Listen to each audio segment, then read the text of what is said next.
I'm letting you guys know this right now. I am in a beef with the WiseNuts podcast. You got some beef to settle with this gentleman right here, huh? Yeah, we do have some beef. How you doing, buddy?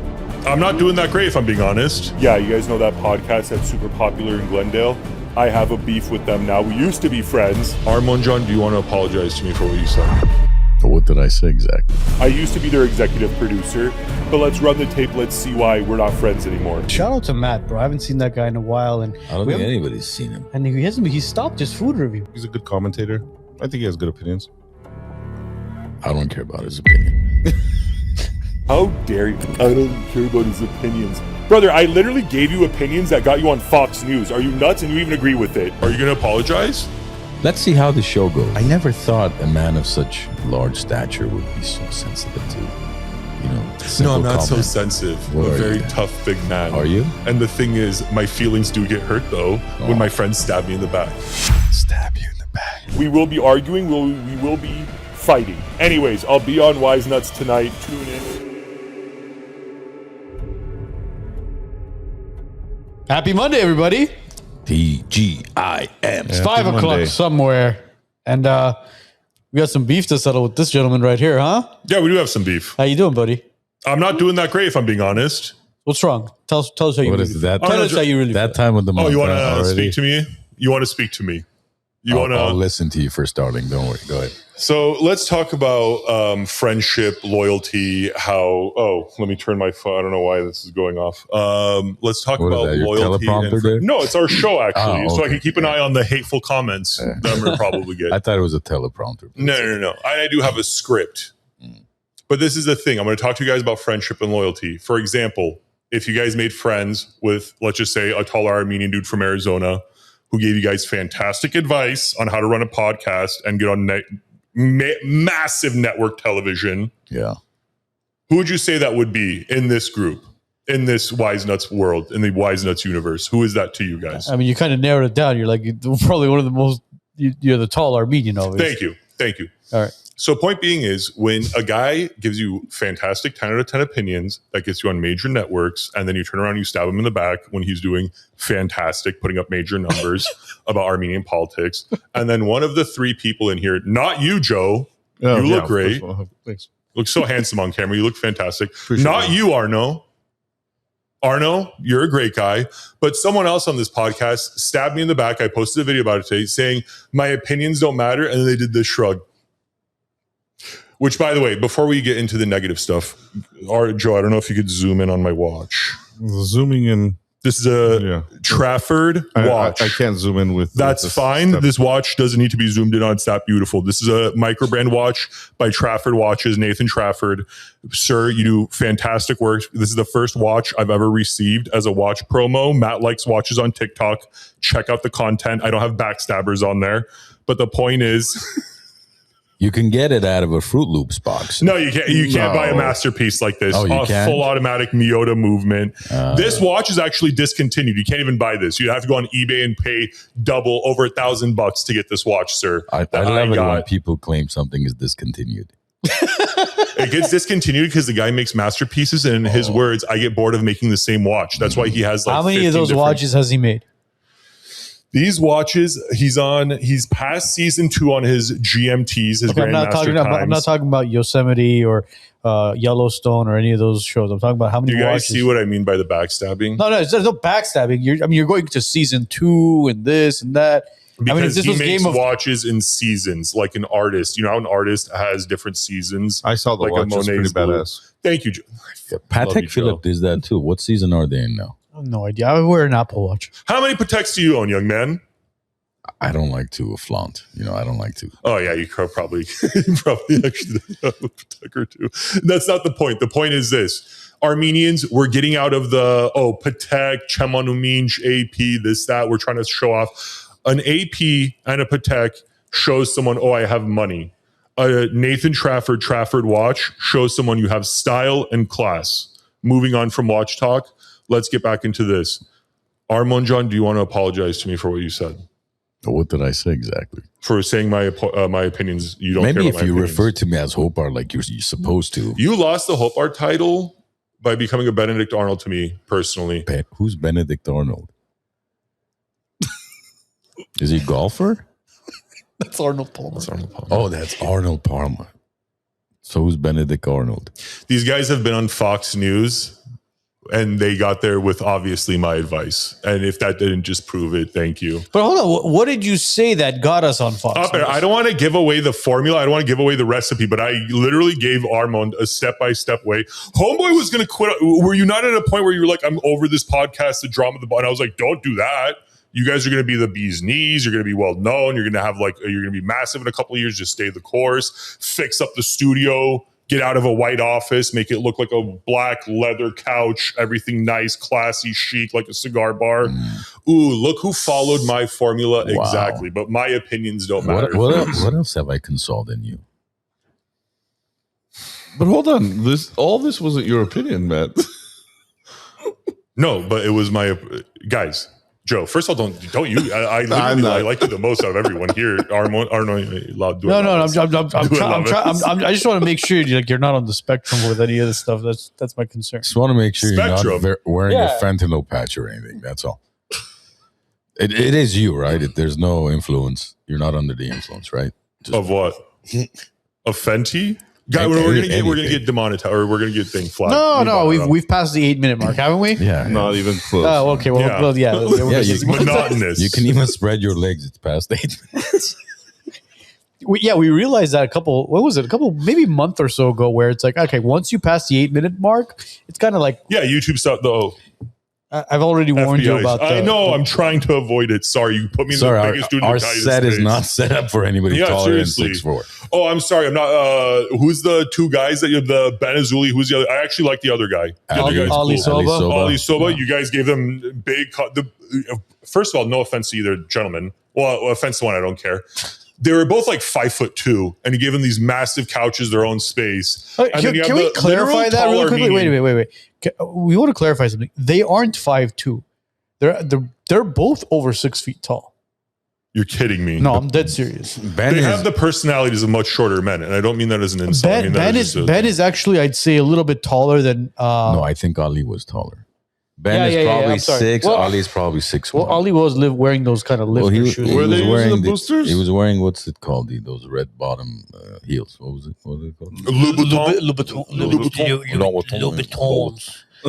But I mean, they are actually over 6 foot tall. So I mean, the whole whatever it comes off very. If I came on here, I was actually going to wear my sunglasses. I decided not to because I'm a gentleman. But literally, the fact that you guys treat these guys with such, I mean, they made you viral.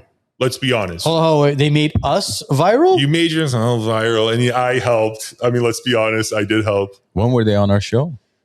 2 years ago. No, they didn't make you viral, but that was one of your guys' most massive viral moments. You were on every meme page because of it. Sweetheart, they've been running with that clip, Ali, you're a nice guy, ever since they were on our show. Both of them. That's what I'm saying. That's what I'm saying. Because they have no other content.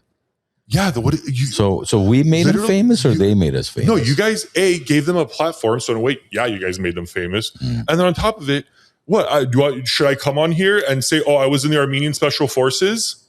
I was a spy for the Armenian. I was, actually. How about that? Will that make you care about my opinions more, Amron John? Yes, it would. If I say I was in Bonn. I was the top of Armenian, both Special Forces and Spirit and Pride coordinator.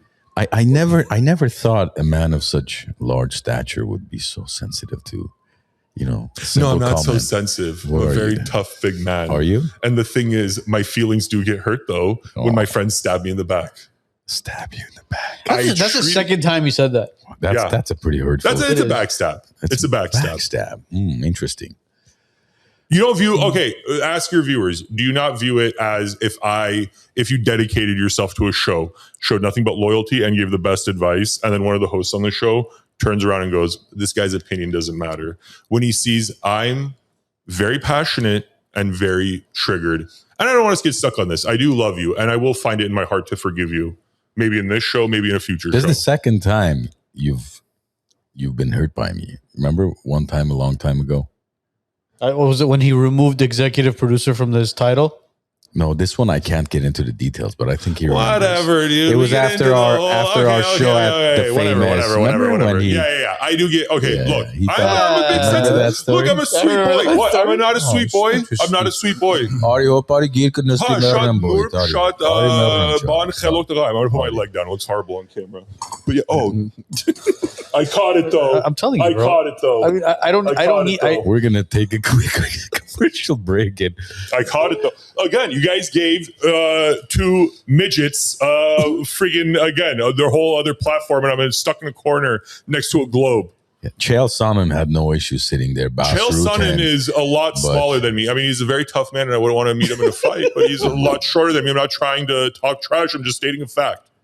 Well, Chael's like 6'3", 6'4". This guy's 6'9". No, he's not. But anyway, okay, let's get into it. What is he? 6'2"? Everybody seems 6'8", 6'5" to you, huh? Oh yeah, I'm like 5'6", 5'7" on a good day.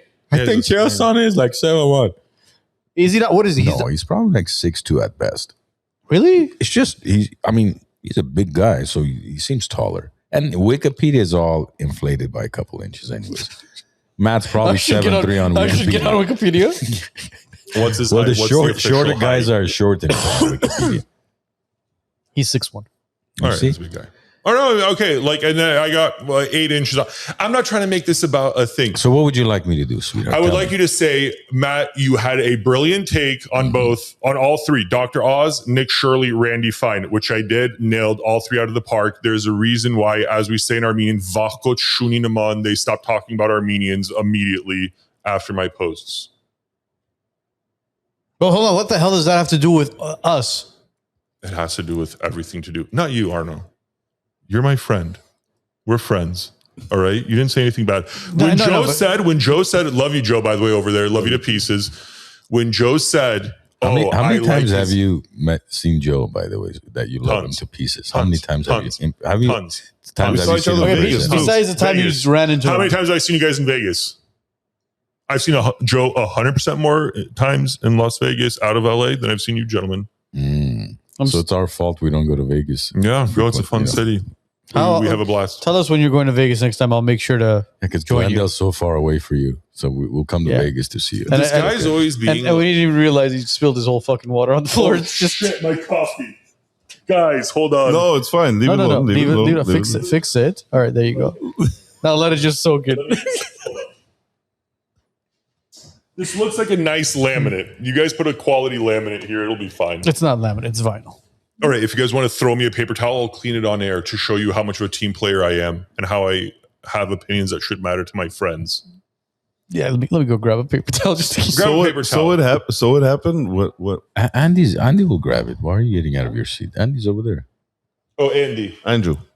Sorry, buddy. I had a little spill here. I got excited. Oh yeah, you're gonna just go all over the wires. Just want to throw me a towel. I'll do it myself. Just from the restroom. There's If you such can grab chaos. some Don't you paper love live towel, shows?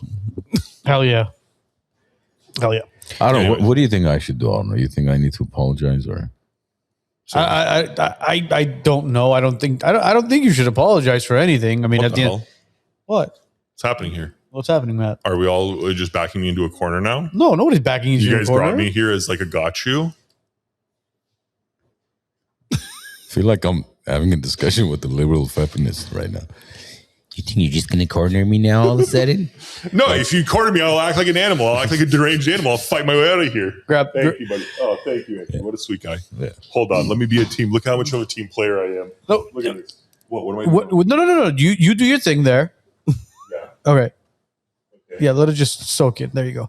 There you go. What we're trying to clarify here is why you're upset at him because of what he said as far as your opinion doesn't matter, right? So, Guys, look, we're all men here. At the end of the day, I don't care. The thing is this. It's just a not nice thing to do. And especially now that the Armenian community is being under attack, we should all come together as brothers. Now, apparently, the only reason why that was said was to get me to come on the show, according to Armand, and I'll use the title Hopar here to get some honesty out of you. Yeah. Is that not what you admitted to on the phone? Are you here? Yeah, I mean, you did a great job. You rage baited me into coming on the show. So bravo, Kez. You know what? That's the only way I get to see your handsome, sexy ass. What do you want me to do? I think the last time we saw him was at the car show. Yeah, guys, look, I live a very interesting and he life. was there for I live like an artist's 47 life. seconds. Yeah, because I live the life of an artist. I'm here, there, I'm everywhere. That's cute, man. I'm sorry that we. So we're part of the car No, show. not you guys. Oh wait, the car show was last year. Probably it was in May February of 25. 25. Okay. Yeah, last year. Okay. So last year, we haven't seen you since then. Okay. So I mean, for you to say, "Oh, executive producer," again, I got to piggyback on with Armand on this because it's like, all right, executive producer, we haven't seen you yet. Hold on, what executive producer of what? Of the First of all- WiseNuts. First When of all, was there's he- a still when- here when- who cleaned it. when- There's a when- still here who cleaned it. You cleaned it. What about it? Thank you. Your Gorter team. Second point. So hold on, wait a minute. Let's Yeah. go back to that. What executive producer of the WiseNuts? Guys, sometimes you have You guys are someone. avoiding it now. No, I'm not avoiding. I'll answer your question. What Hollywood will do is they'll have some like massive star come be executive producer on a project to make it more legit. Ah, That's what was happening here. You guys wanted legitimacy. You came to the right place. absolutely. No. Anyways, guys, look, I'm not here to fight. I'm not here to cause drama. Enkerink, Ochberink, we're brothers. We don't need to fight. And you didn't bring any Lamoju with you. Yeah, I ran out of time. I was actually gonna smack Armand with a, and you know who gave me the idea to smack our friend here with a Lamajun? The mayor of Glendale, Artie. I love you too, Artie. Thank you. Artie's so much like, for you got to giving. take a Lamajun and smack him. Unfortunately, he called me at like 6:45. I'm like, brother, I'm already on the way So, there. You know so what I you've mean? been gossiping about me, huh? With Oh, yeah. even the mayor. Oh, my of The God. Glendale. mayor of Glendale. Wow. Yeah, Did yeah. you get a chance We're to good talk to friends. Mayor Bass too, or no? Did you tell her about us, our relationship, and how it's been soured because of? I was a victim. I was. Yeah, you were. I had to move out. The smoke damage, everything. Are you Not in smoke damage, Are you in Pasadena? in the area? You guys don't even know what my how's activities or where I your am. wife dealing with all this abuse? I'm the I'm the victim. No, I know. How is she dealing? How is she handling your? Me, you know what? She's a rock. She's a foundation in my life. And after you said what you said, I leaned on her for power and support, which I got because I married a very loyal, a very great person. And on top of it, they wouldn't stab me in the back like certain friends would. Eileen Jan, thank you. Eileen. Eileen Jan, thank you for doing what I couldn't do for our young, tall man here. I couldn't. What an Armenian dad thing to do, Eileen. It's Eileen. Okay, Eileen. Anyways. No, I'm just kidding. Close That's enough. always I That's always- Let YL. me get this out of the shot. Hold on. Throw it in that corner right there. Let me just throw it. Okay. Throw it in that corner. Yeah. I'm the glad unused napkins, we don't want to throw them on the floor. No, you don't want to waste. It's the company. See, I'm a company man. I'm worried about your guys' bottom line. But guys, let's get into the nitty gritty. Like, what is this? We're like, we're just flirting right now. We're just making weird foreplay. eye contact and It's like foreplay. bond. Let's get into it. Yeah, let's do it. Ask me. Are a you question. over it now? Yeah, I'm kind of. Are you going to apologize? Let's see how the show goes, and then Okay, then I'm not over it until we'll see. All right, let's jump into the Middle East. Yeah. So Right away. Oh, jeez. No, but you know what? We're actually very proud of you because you have been posting a bunch of stuff regarding some geopolitics, obviously some stuff about Armenia recently with Randy Fine. Did you talk about Randy Fine? yes, again, dude. Yes, I haven't seen that one yet. That's why. It's one of my better videos. I put a lot of work and time and research into it. Not really, and then there will be more to come. There will be more Randy Fine videos. Trust me, because this is the thing about you guys. You'd rather attack a friend than attack an enemy. Jesus Christ, when is this guy gonna fucking get over Well, it? don't say guys, you guys. Come on. No, Joe, you're awesome. I never mean you. I love you All in right. pieces. Can I we, just weaseled my way out of Is that. it that you is it guys that want to time? be you and Joe? You want to be alone? No, for but a if I couple want to start my minutes? own podcast, I know who to call for it. I know who to headhunt as Yeah. an executive producer. Yeah, I thought It's you were me the and you against executive the world, producer. Joe. I thought you were the There you go. executive producer. So who's gonna produce Well, who? it's time to step out and be a star, baby. You're gonna shine like a I'm star. gonna kid. be the. I'm gonna, You know what's funny? came to LA to make it. Every podcast that's I want to call released. We have a insider thing. We call it an over under. How many episodes? What does that mean? Every new podcast that starts, like somebody. Oh. How many do you think I'll make it to? Us? Yeah. What's the over under on me? With you? Yeah, if I start a competing podcast 7 or 8 o'clock on Mondays. 12. That's actually respectable, yeah.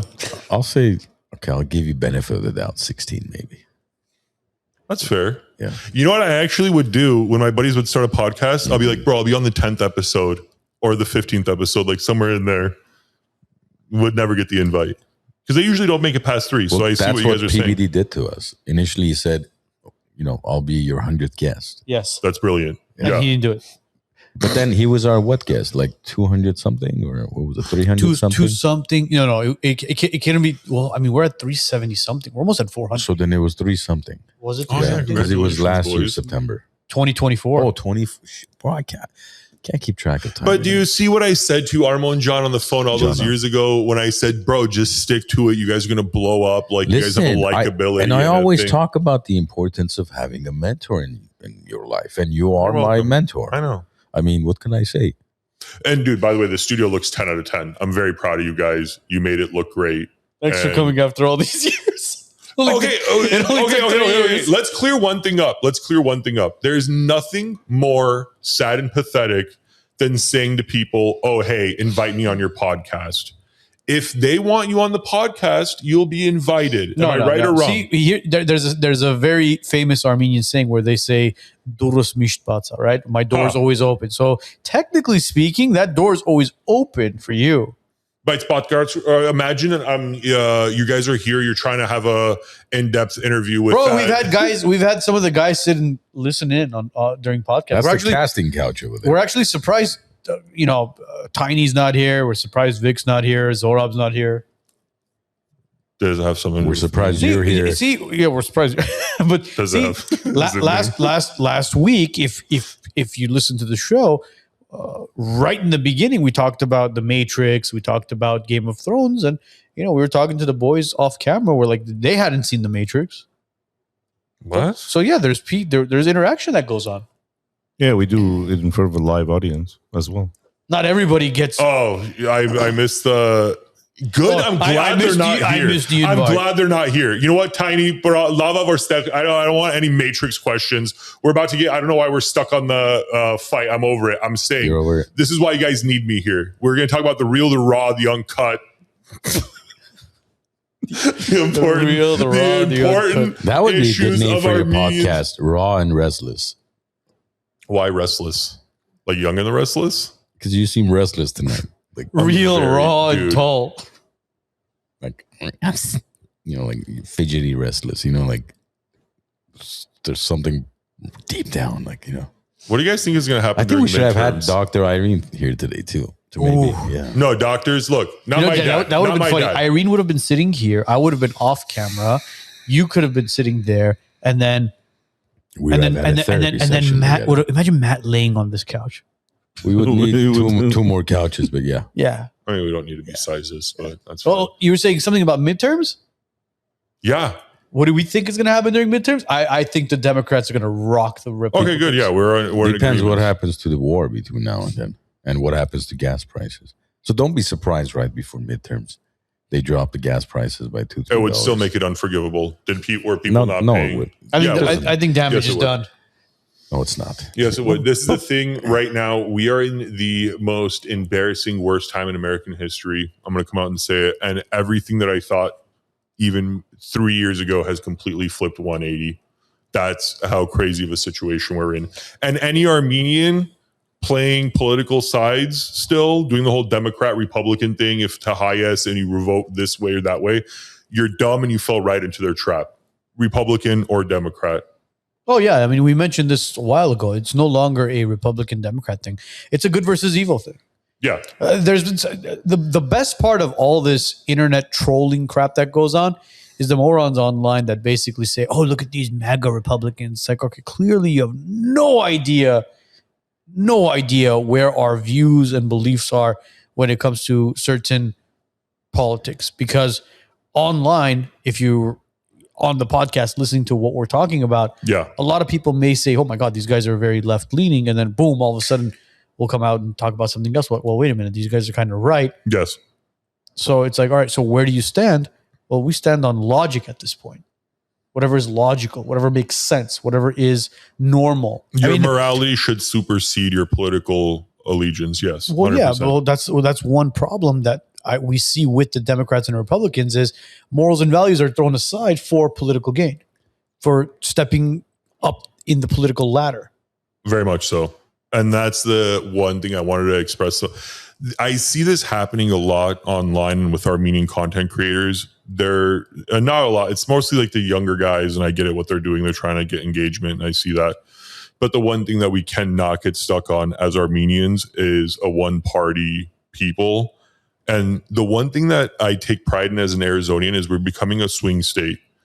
And a swing state essentially should tell everyone this is actually the smartest people in the country because they're not loyalists to one party and their opinions will change with elections. And that's how we have to be swing state voters as American Armenians and show both parties, hey, if you come out with things that not only help, if you're helping the Armenian community, you're helping Americans in general. All the great things about Armenians that aspire to be, that coincides perfectly with the American dream. So that's one reason why I get so angry at Armenian, whatever, content creators. Not you guys. You guys are doing a fantastic job. And this is why I love this show. And this is why I've always been very loyal to this show, Armon John. We appreciate that. Of course. And I give you guys the best advice possible. That's a lot of height. Has Arizona always been a swing state? No.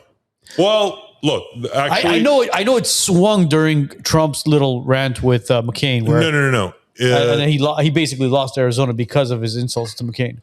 Well, no, yes, no. I mean, that's come on, bro. the thing with impeccable. Arizona. The thing that I take pride in Arizona is this: not Matt Salmon. I don't want to get in trouble. Allegedly, forget I even said that name.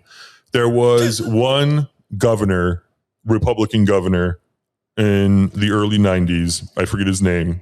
It wasn't Matt Salmon. I'm like 99. Whatever. You want me to look him up? Yes, please. Corrupt '90s Arizona governor. After that guy's term, only Democrat governors. The state would vote red, but the governor would be a Democrat as the Arizona way of saying F you to the Republican Party for putting this corrupt Republican here. I take immense pride in that because, again, as a people, a culture, a state, whatever you want to be. Is it Jane D. Hull? That sounds very familiar, yes. Or is it Rose McFord?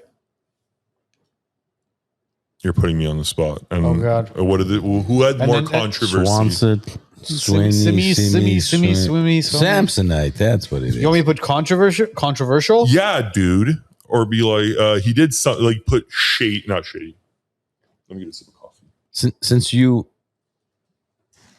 well, let's wait.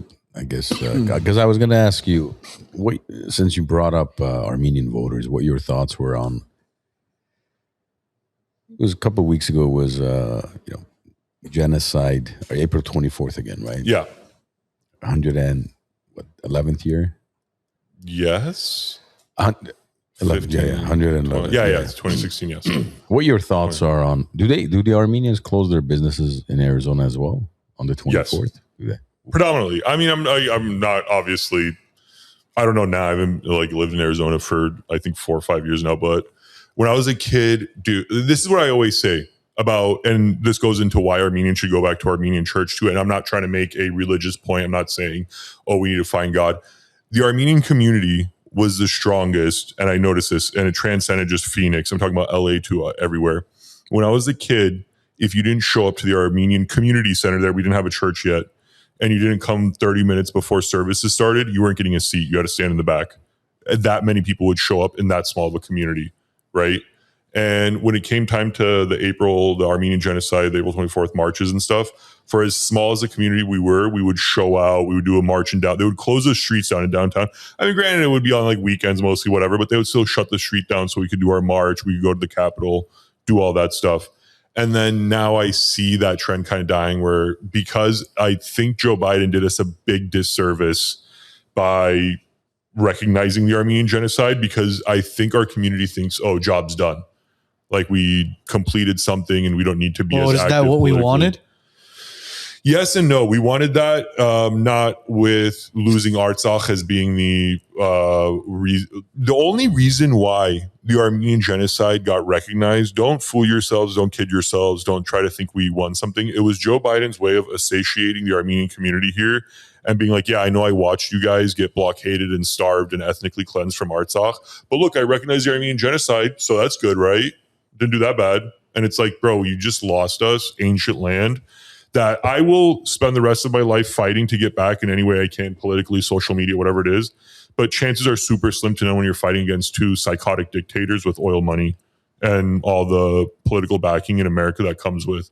So that's the thing of why I don't think Joe Biden did this. How much money do you think, if you nationwide, it'd be a little bit tough to calculate, but let's say just in LA even, how much money do you think Armenian businesses lose on April 24th by closing their combined? Business? Yes. Has to be millions.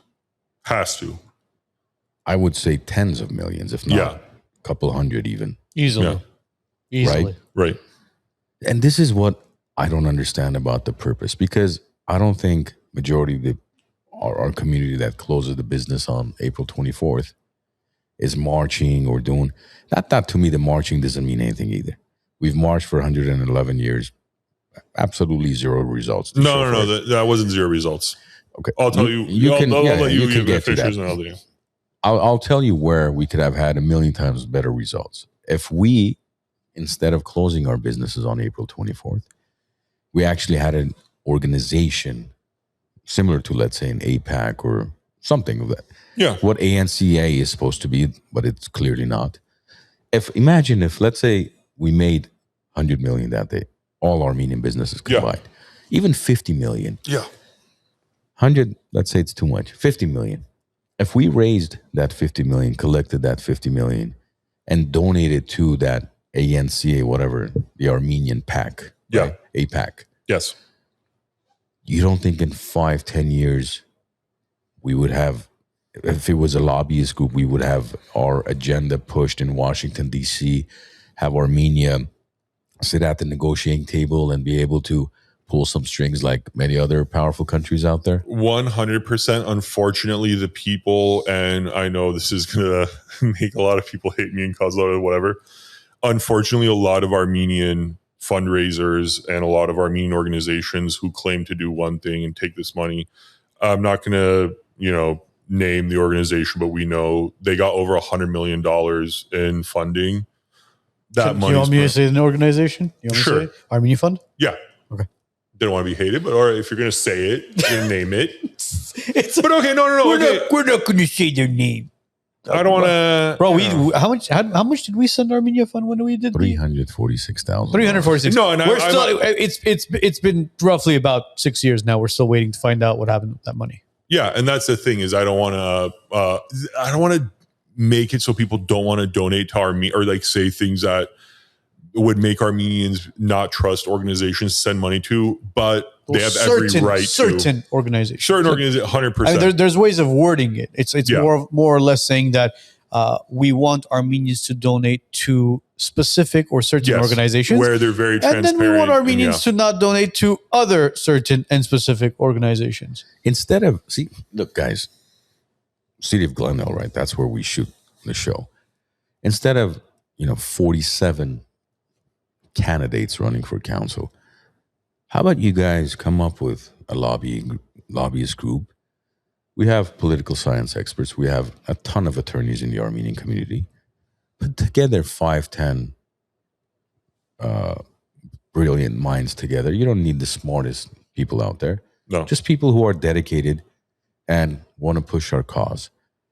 And put this organization together. First year, maybe you'll raise $500,000 worth of people will be convinced. Yeah. And if one little thing gets passed, next year it could be 2 million. The following year, 5 million. Before you know it, our kids will not have to be out there marching for absolutely no reason. Because, and you can tell me there's a reason behind it. I think we embarrass ourselves with the flags and the Glen Oaks speeding and everything else that we do. Whereas in 5-10 years, we could go from that $500,000 a year and to build the trust so that people actually donate $20, $30, $50 million a year. Yeah. That year for that one day of, instead of closing the business, 100% of the proceeds are going to go to this cause. And in 5-10 years, and a generation later, I'm not saying in overnight, but I assure you the next generation will reap the rewards. And then they will say, wow, these Armenians truly were able to pave their way through the United States, through geopolitics, and all because of why? Because we raised the money, it was allocated properly, and we had the right soldiers fighting for our cause instead of wearing a purple shirt, and then, we convince Adam Schiff to show up and a couple of other politicians to show up, and we feel good because they're wearing a purple shirt, and never again, never again. Well, what does that mean? Never again? What? Well, okay. The one issue with that, not the issue, I actually agree with you 100%. The only pitfalls I could see running into is, again, it's the old typical Armenian thing.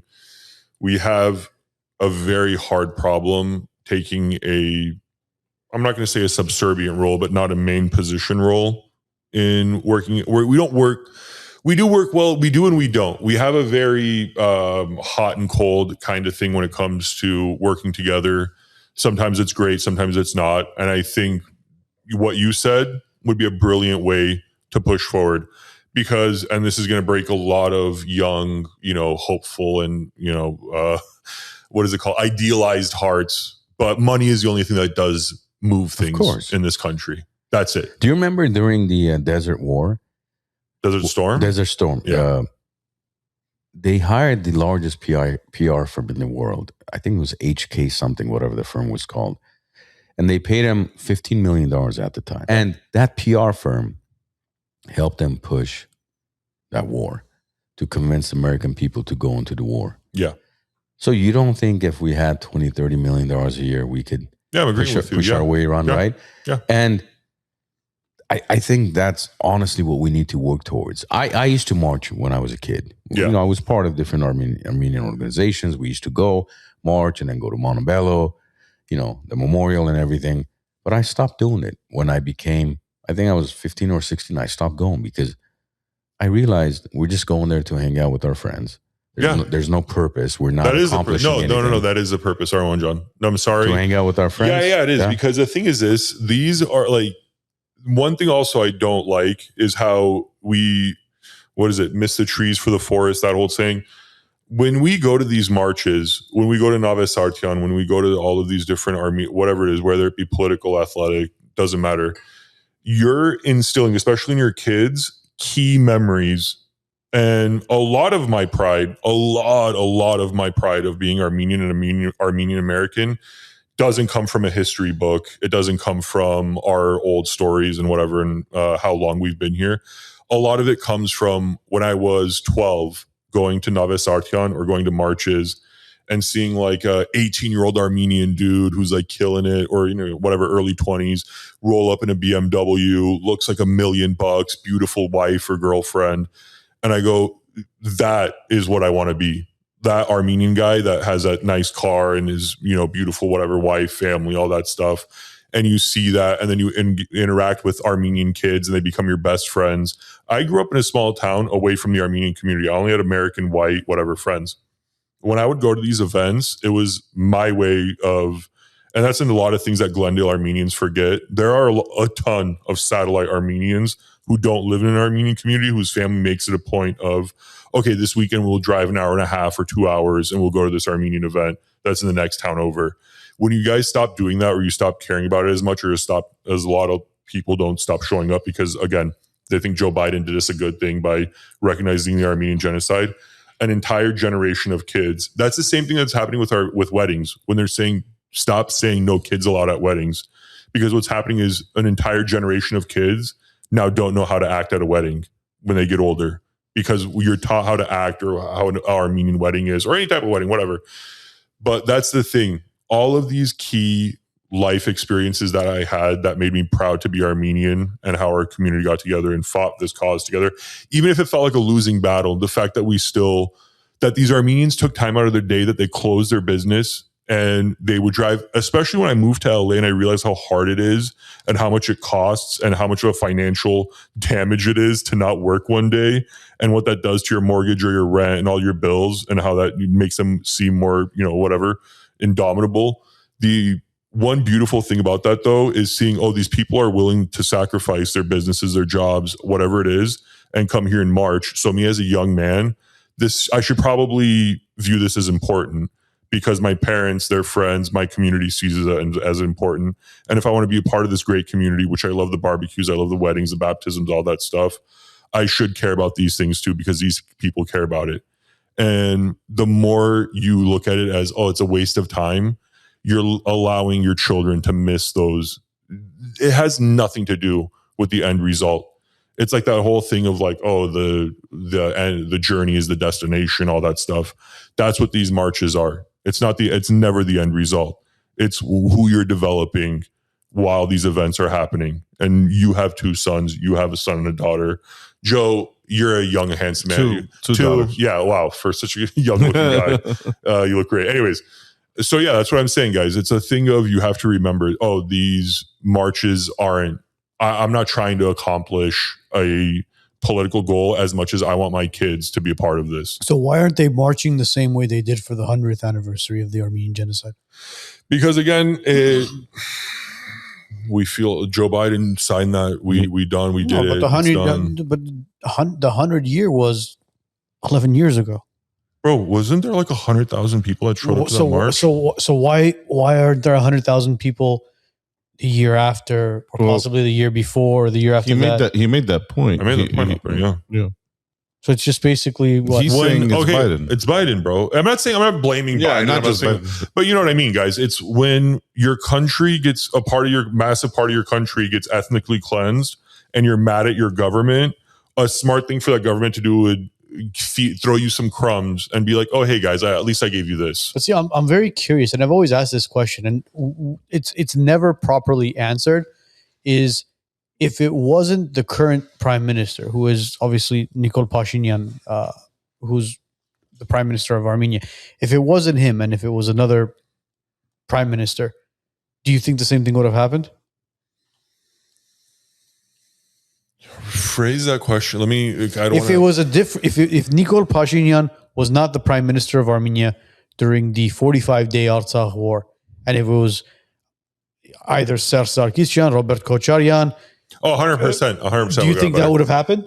Oh, would a war have gotten better if we had a prime minister or president who was buddy, like best friends with Vladimir Putin, and could have said, "Hey, Putin, like, dude, why do you think no?" I'm not. Then again, I'm not pro Kocharyan. I'm not saying he was a great guy. I know he did a lot of horrible whatever, this, that, and what. This isn't a thing about that. But what I am saying is, sorry, you have to be pragmatic. You have to be smart. You have to be ruthless if you're in a ruthless part of the world. And yeah, if you don't like a leader, but you see that leader is best friends with the biggest dog on the block, the dumbest thing to do is kick that guy out and then bring a guy in who not only agitates the biggest dog on the block, but then spits in its face and then wonders why we get completely abandoned and no help from our allies. But see, then now we're divided on that side as far as the political scale in Armenia, because a lot of people are saying, don't let go of Russia's hand. They were the one that was feeding you, but were they feeding you, or were they just using you as a pawn? And then on the other hand, it's like, no, you know what? We don't need Russia. And then look what happened when we let go of Russia's hand and decided to have France and the West back us up. Well, so it's basically us not having a very good politician or a prime minister, or not even that. I don't think we were prepared for war.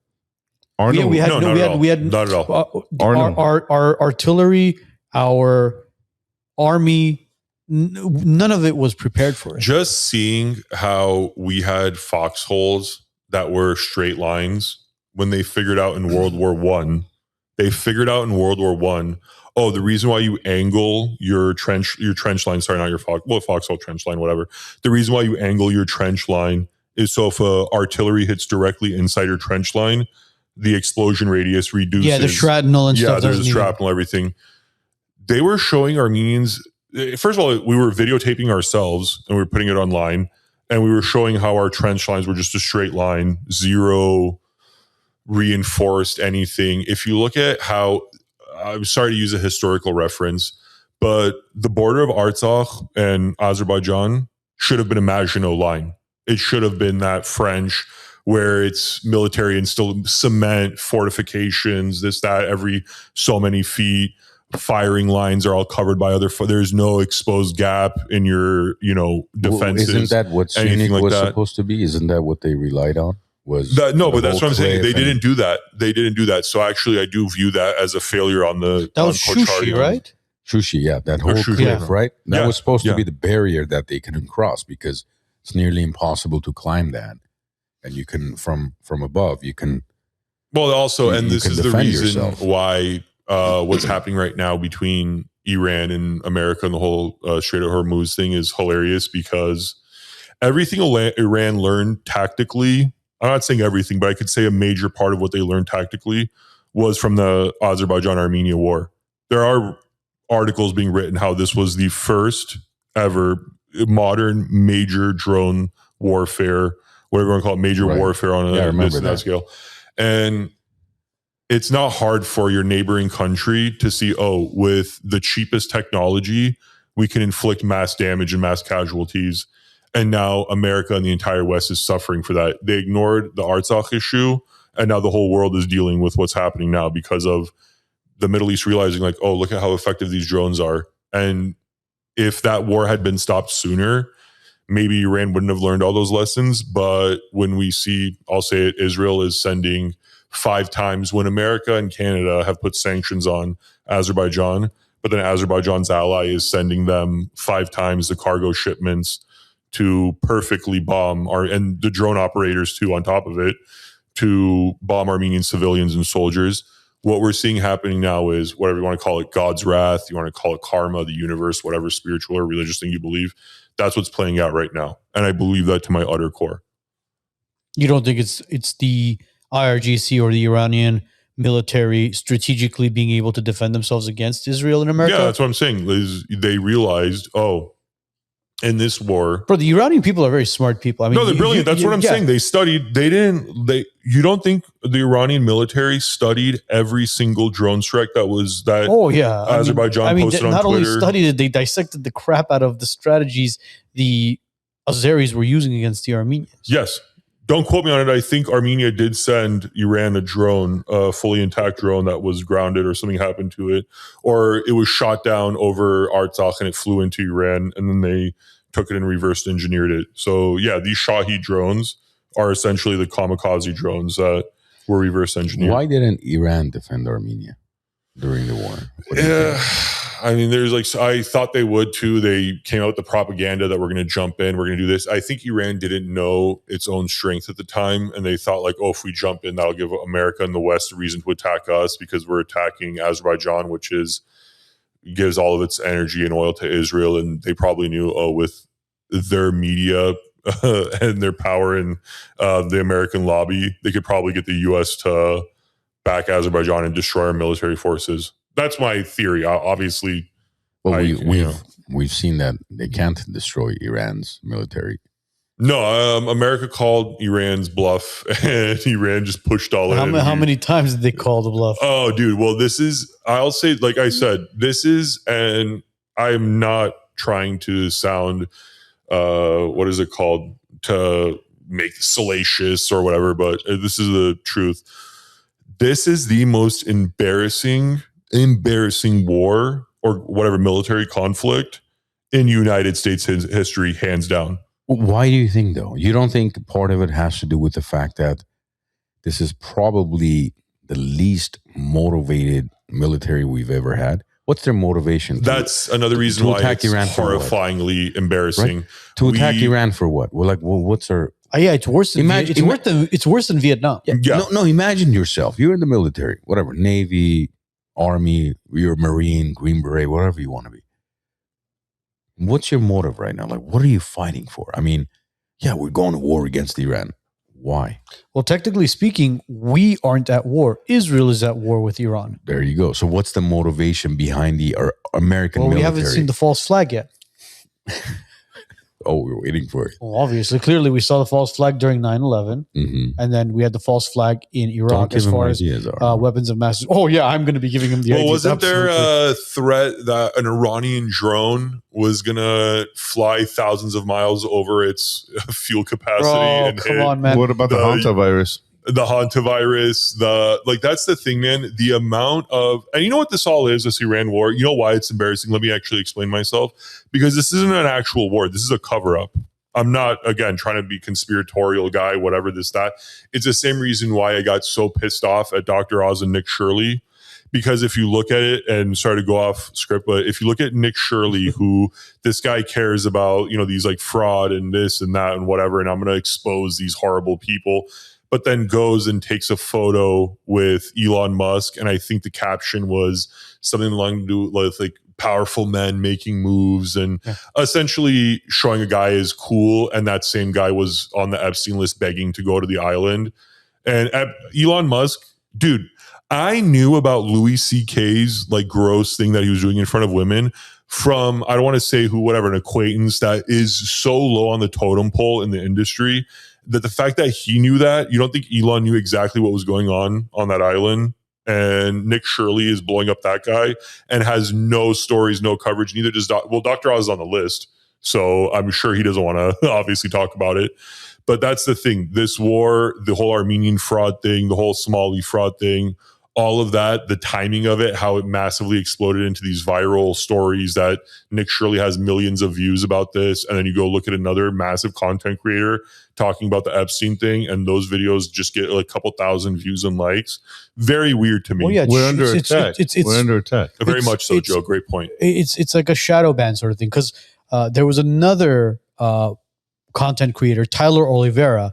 Tyler was the one that was in Newark, New Jersey, exposing the Orthodox Jewish community committing fraud against the government, whether it was for EBTs. What else was it? It was EBTs. It was the PPPs. Not only PPPs, but it was just welfare fraud that was taking place in that community. Tyler Oliveira went out there and he exposed that community, but it was kind of like crickets. Nobody said anything.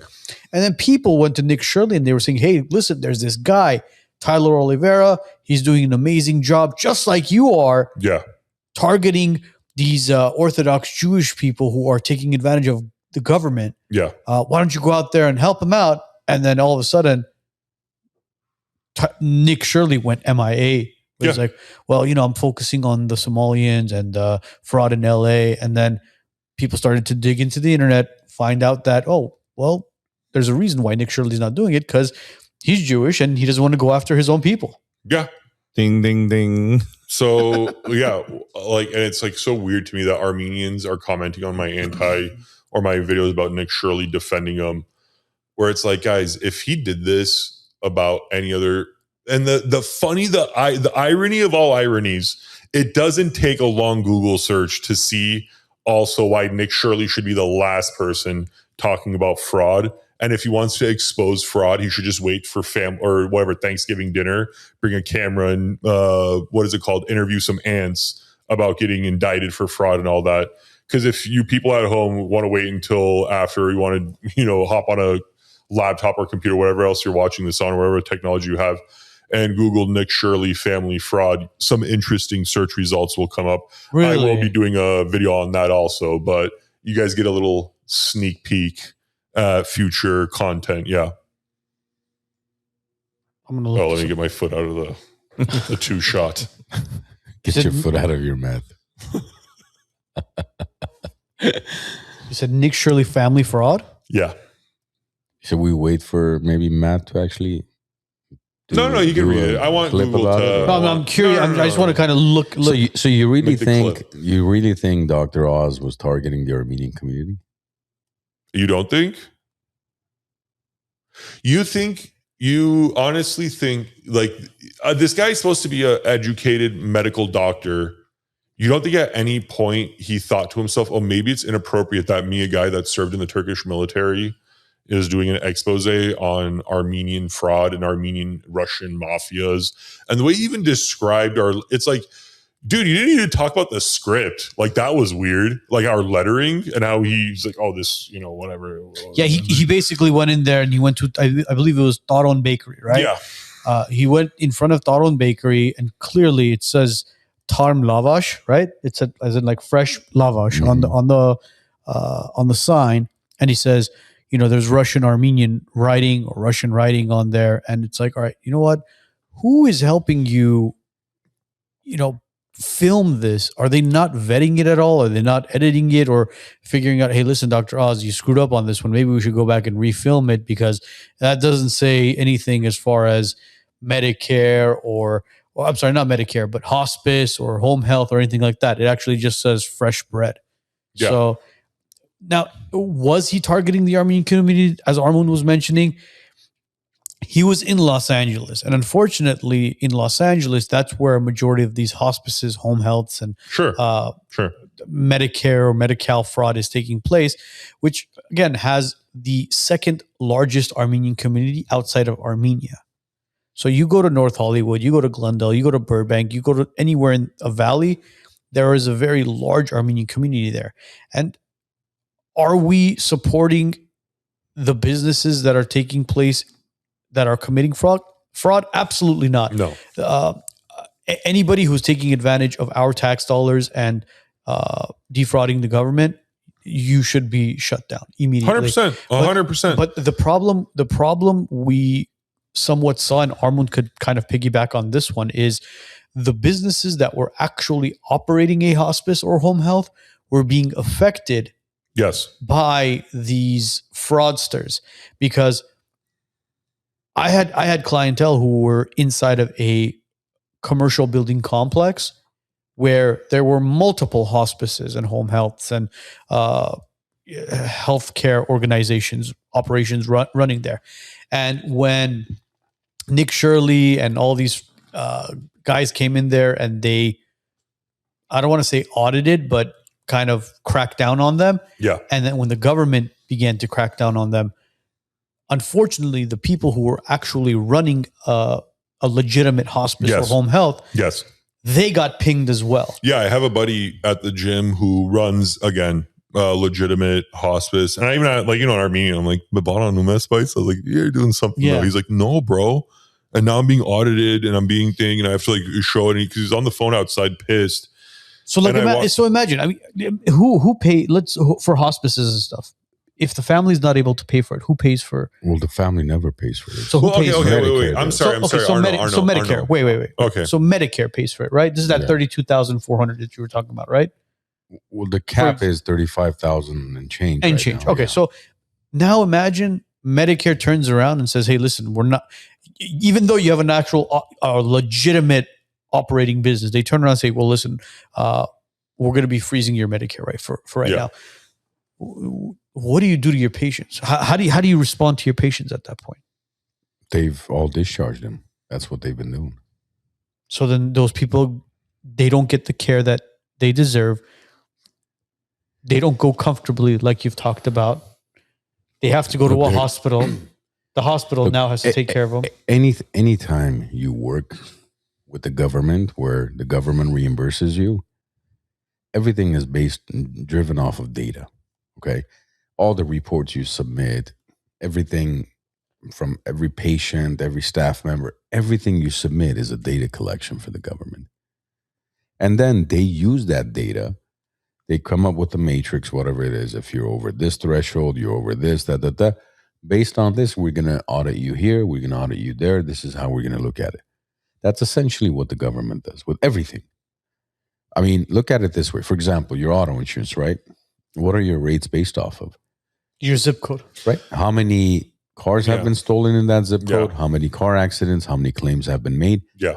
Based on that, you pay a rate, right? Yeah. And if, for example, if they notice, well, you've had one too many fire claims and home, flooding claims and accident claims and whatnot, they're very likely going to cancel your auto insurance and your homeowner's insurance. I get that and I agree with it. But this is my one, again, my anger and my frustration at the situation with the whole fraud thing and the Nick Shirley thing and Dr. Oz thing. If you look at, not that anyone cares, if you look at when I stopped or put a pause, and I never stopped making Lama June videos, don't ever put me in a box. I'll make any sort of content whenever I please. But anyways. Sassy boy tonight, dude. We were supposed to do a Lama June video with you, but go on, continue, please. Yeah, I'm always, dude. You guys continue. Stop with the ADD. Stop with the ADD. Go. Continue. So the one reason why I get very annoyed about this whole situation is when the news about the whole Epstein thing came out, I was literally shaken to my core, dude. Like, I didn't care about anything else. I don't want to talk about anything else. I felt like this is one of the most heinous, disgusting, horrific, monstrous crimes in human history. And the fact that it implicated so many people at the top, and people were even saying it that are a lot more politically savvy than me, know a lot more. They go, if all this stuff actually came out and the people that need to be in jail go to jail, and I want this to happen because I think it would be a good thing ultimately for this country, but they said it would turn this country upside down. The amount of different... Of course. That's why you'll never see the Epstein file as... No. I mean, look, what is the Epstein file? What is it? It's the most, like I said, the most horrific crimes in human history. And instead of focusing on that, yes, it is. It's not. It is. It's just, it's a facade of it. You know what the worst crimes in human history is? The United States of America itself. The crimes it commits. All the pedophilia, all the child trafficking, everything goes on. No, that's what I'm talking about. It's not Epstein file. No. Epstein is just like a little. It's like it's a cosm of like a bigger thing. They've thrown a little bait in front of us, which is not even 100%, 0.5% of the. But guys, that's my. Thank you. And now we need to see it. We need to see it so that you don't see what else is going on. We want to see that. Why do you want to see that? Because I don't want to see it. I want it exposed, and I want all the rest, that 99% or whatever you guys call it, exposed as well.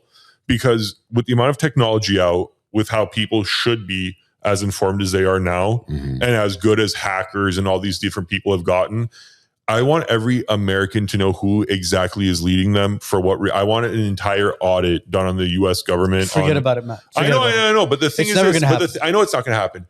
But the thing is this. I'm not going to allow you, as an Armenian, right, to overlook that entirely as someone whose genocide was ignored historically and not given the proper attention to. I'm not going to allow these kids, the victims, all that stuff, and then all the people who are now focusing on like the bullshit thing, they're not going to get overlooked. And then you're going to focus on my people doing a crime that pales there is no, I can't even quantify to you. How about this?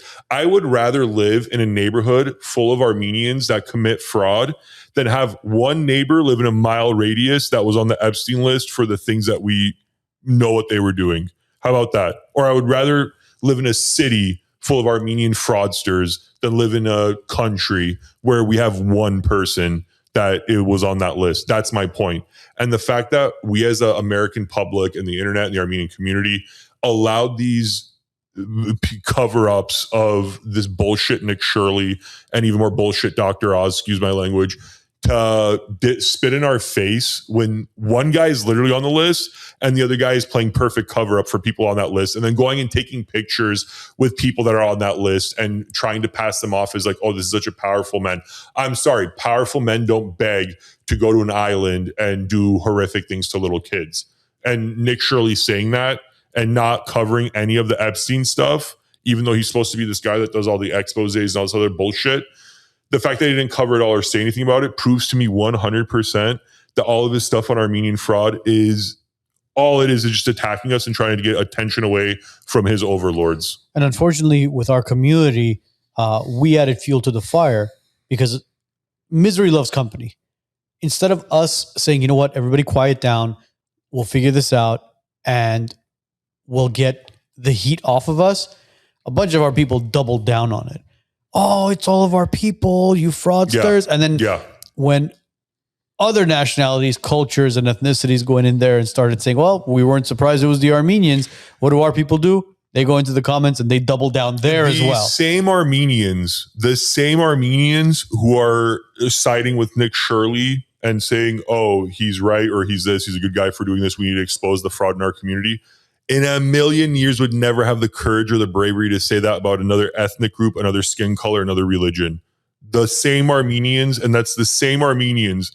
Like, this is why I get so pissed off and I make the videos that I make now, and I've skipped doing the Lamajun stuff for now. I might intermingle it, whatever, that's not the point.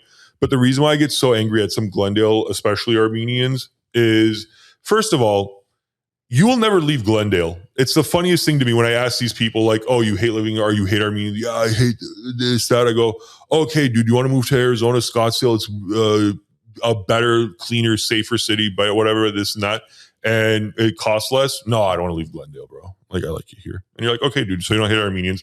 Second thing that infuriates me, Armenians will sit on a plane, they'll go to another city. That city will have a Little Italy, a Chinatown, whatever you want to call it, little Filipino town. Little Tokyo, whatever. They'll go there, they'll take these photos. Oh my God, I love the Chinatown here, about this, about with the Little Italy, the pasta, the culture is so beautiful, the buildings. They want to build a museum for Armenian history in Glendale. It's a waste of money. Okay. So the government can give everyone money to do their cultural centers, do all that, promote their own culture. Everyone celebrates it. Everyone in that culture will celebrate it. Armenians are the only ones. I say that we're not loyal. We should be way more loyal to each other. And this is why. The number one criticism I hear, not only in my comments about the stuff I'm making, but then you go look at the comments about this Armenian museum they want to build in Glendale. The number one people insulting it or insulting me for the stuff I'm doing aren't Turks, aren't Azerbaijanis, they're Armenians. Go figure. But what did you say 45 minutes ago about Armenia Fund or any other fund? Why doesn't the community trust them? Sending money when you tell me, look, we're going to build a little Armenian street. We need this. We need $100 million. Mm-hmm. I'll be like, okay, I don't have $100 million, but I'll give you as much as I can. I'll give you $90 million. You tell me, okay, we need funding because we're this organization that funds Armenian projects. And I go, okay, what are you funding? What are you doing? Oh, well, that's all like, we do like this and that. Well, can I see a receipt? Can I see something? No. A building is more substantial. It's why churches are important, because you need a physical representation of what it is you either believe in or what it is you're trying to promote. And if you don't have that and you're just sending money to potentially help people, it just goes into the ether. That's what you think, though. It's not what I think. It's what I know. No. Okay. So I'll give you an example of how you can even defraud building a building, right? Okay. If a building, for instance, costs, let's say $300 a square foot to build, right? You flaunt those numbers. You flaunt this and that because inflate. Sorry, not inflate. Mm-hmm. You're so it's what? The watch, the shirt. I think you're flaunting. Guys, so Nathan Trafford, my English is Eternal Sky. Stunning. Look how good that looks. So you inflate the numbers, yeah, right? And all of a sudden, it's like, well, it's actually costing $1,000 a square feet because, we need these type of what do you call it? Drywalls and the studs and whatever. Yeah. All of a sudden, a $20 million project potentially, and I'm not referring to the Armenian American Museum, in generally speaking. Okay, that's what happens. Just like in HOAs, right? Isn't there huge? How many HOA lawsuits have there been because, couple of things need to be replaced, and then the HOA president, Cabrini being the biggest one, right? And then the HOA president decides, I'm going to bring my cousin to do some of these roofs, and it's going to cost $100,000, but I'm going to bill the HOA $400,000, and then we're going to split the difference between the contractor and myself. That's exactly what happens in these projects. Just because it's a tangible building doesn't mean money can't be. No, but okay, when you put money into misused. A building, no, this is the thing. If the money gets stolen, defunded, defraud. That is stolen, Matt. Can I finish, please? But no, because I had to cut you off there because that is technically stolen money. No, 100% it is. And that's why, and I'm not trying to defend Trump, but this is why when he got into trouble with all those, and people are like, he doesn't pay his builders. It's like, guys, you don't realize they probably quoted him at, let's just say $8 for this. And then they turned around once the job started. And they go, well, it's actually $16. And the guy didn't want to pay. Not defending Trump at all, but that's what happens in building. And it happens everywhere. It happens everywhere. And thank you for making my point. It happens everywhere. It happens in every industry. It happened in the unions in the East Coast with the mafia and the Italians. It happened here. It happened there. It happened everywhere. But the thing is, there's still Little Italy's all over the East Coast. There's still all these things. It's only when it comes to Armenians that we hyper fixate on things that everyone does. That's a total natural. But that's what you notice because you are part of the community. Yes. You don't think the Italians, the Irish, the Chinese, That's what I'm saying. They all have the same issues. Okay. They have all the same issues, but they still have a Chinatown. They still have a Little Italy. They still have all these. We still have all those things. Up there, you go to Glendale. I'm sorry. There should be. The Armenians in Glendale should have demanded, okay, Americana is great. This is great. That's great. We need one street where the city, the same way that the city paid for the massive signs in downtown for each community and all of that stuff, for the amount of money we pay in taxes, for the amount of things that we do for this city, for the amount of good that we do, for the amount of Americans that we employ and pay taxes to, all that good stuff. There should be signs in Glendale being like, welcome to the most Armenian city, and you know what I mean? Like, or Why, whatever. though? So Artsakh You know why? Because I don't want to live in a country where it's just, Walmarts and things dictate the architecture of your country. We have one in Hollywood. You go in, it says Little Armenia. Yeah, that's what I'm saying. They gave us a bullshit small thing. No, it's not a thing. But I'm saying It used to be Thailand, right? guys, this is what I think Artsakh Street is more Armenian than Little Armenia is. Yeah. What is there about Little Armenia when I've seen that? I've been here for 40 years. I've maybe noticed that sign one time. Okay, guys. I'm not. Why are you guys like putting me into a thing? What I'm trying to say is that It's you're a like trying to podcast, like sweetheart. pigeon. No, you're doing informal fallacies, to use a term. Do you want us to pause You're doing everything and then whataboutisms. discuss it with you and then go back on the air? I'm trying to teach you guys deep philosophical We'll argument. give you a and how you're break doing while it we incorrectly. go to our sponsor. I real don't quick. need No? any sponsor break. No, you don't think so? Man pot. What's the spot? What's this week's sponsor? It's Alex Mugardichian, attorney. Alex Mergadishian Law. If you want good law, go to Alex Mergadishian, dude. Best car Hell accident, yeah, brother. best car accident Best attorney. car accident attorney And in lemon all law. of Los Angeles. You And get into a car lemon. accident, you get a thing. Alex, break me off a check, brother. And Lemon Law, bro. Lemon Law too.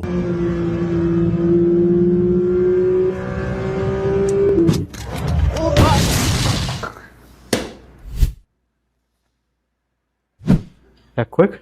Yep, that's why we're the best. Thank you, sir. Oh, by the way, sorry about your car. Oh no! If you've been injured in a car accident, slip and fall, or work injury, reach out to Mugardichian Law today. At Megardichan Law, we maximize your compensation, you get constant client communication, and we win when it matters most.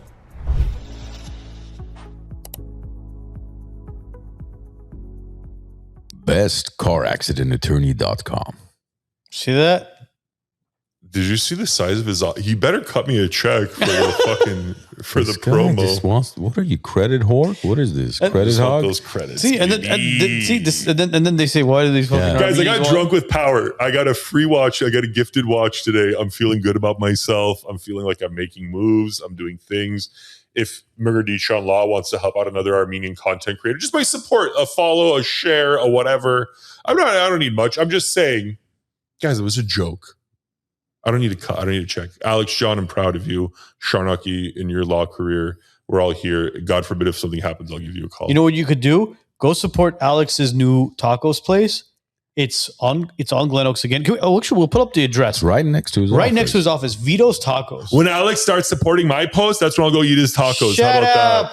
Shut up. Look at Anyways, this back to what I guy. was saying. No, John. wait. We got to plug this in because do you like birria tacos? I do. Okay, I'll actually go check it out. I'll do a It's video the on it. best birria tacos. Really? Yeah. Yeah. What's it Hands- called? Vitos. Vitos? Vitos. I'll tell It's you. right next to Mugardichian Law Building on Glen Oaks and what is Muy that? bien. Yeah. Palm. 240 North Glen Oaks Boulevard, Burbank. Vito's Tacos. If you like birria, by the way, their egg roll birria. Yeah, egg my roll's God, amazing. bro.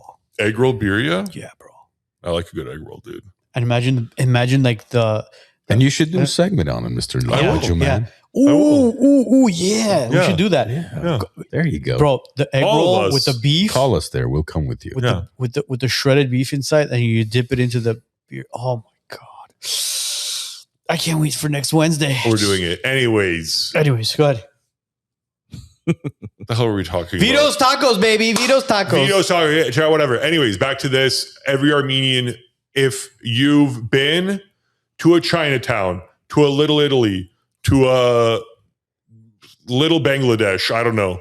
If you've done all that stuff, I don't want to hear any negativity about the Armenian Museum or if the city wants to dedicate an entire street and build a little mini Yerevan there. If any other community do it, we would love it. We would Look, go there. We would you- take you don't- Instagram but you photos. don't need But a when we si- do it, you don't need a it's an sign in- issue. You don't need a sign in Glendale saying the biggest Armenian blah blah blah blah blah. Look, Glendale itself is a landmark, and everybody knows that the biggest Armenian community lives in Glendale.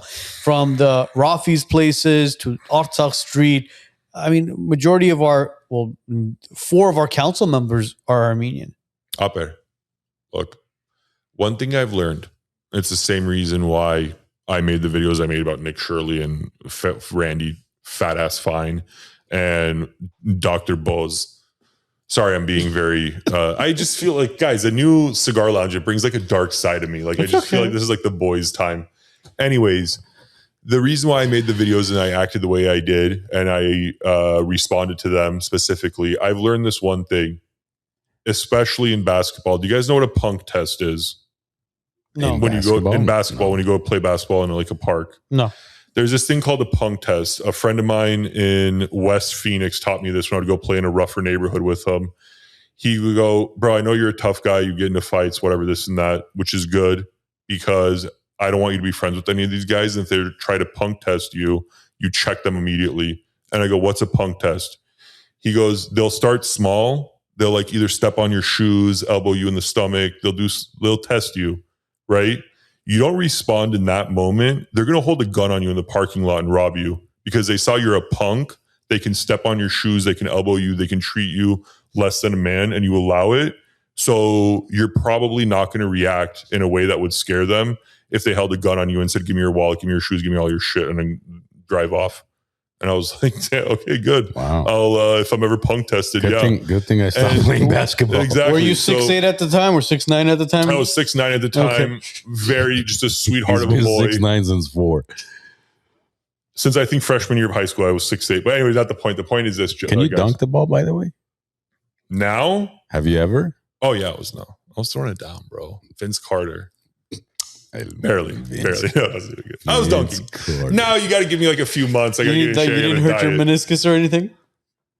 The hell? No, dude. Guys, I'm built like an Armenian warrior, dude. What are you guys saying? We have a friend who pivoted his foot and then he had to have meniscus surgery. I don't know what that's about. His soccer cleat grabbed the grass the wrong way and that's how he tore his meniscus. Oh, yeah, because it was a cleat, grass cleat on a turf. Yes. Which you're not supposed to do. You know, you could end up tearing your meniscus. Every soccer player knows that. Inside joke, I think. Guys, can we put the AC on, bro? I'm like, Andy, can we turn the AC back on? I'm like, you're gonna hear the buzzing. That's okay. It's like freaking 97 degrees here. Yeah, it's because the building's built in 1918, and there's no insulation, and it's all lath and plaster. What do you guys think about the Hantavirus situation? Wait, hold on. Levik asked, so we'll get into the Hantavirus. 2 questions I'll answer. Levik asked, I like Levik. He's a sweet boy. First of all, where did I get the sweet boy? He's only 20 years older than you, or 10 years older than you. You look great, Levik. Anyways, the watch, as he said, who sent me the watch? Nathan Trafford of Trafford Watch Company. Bro, I don't think Nadal advertises Richard Mille as much as this guy does.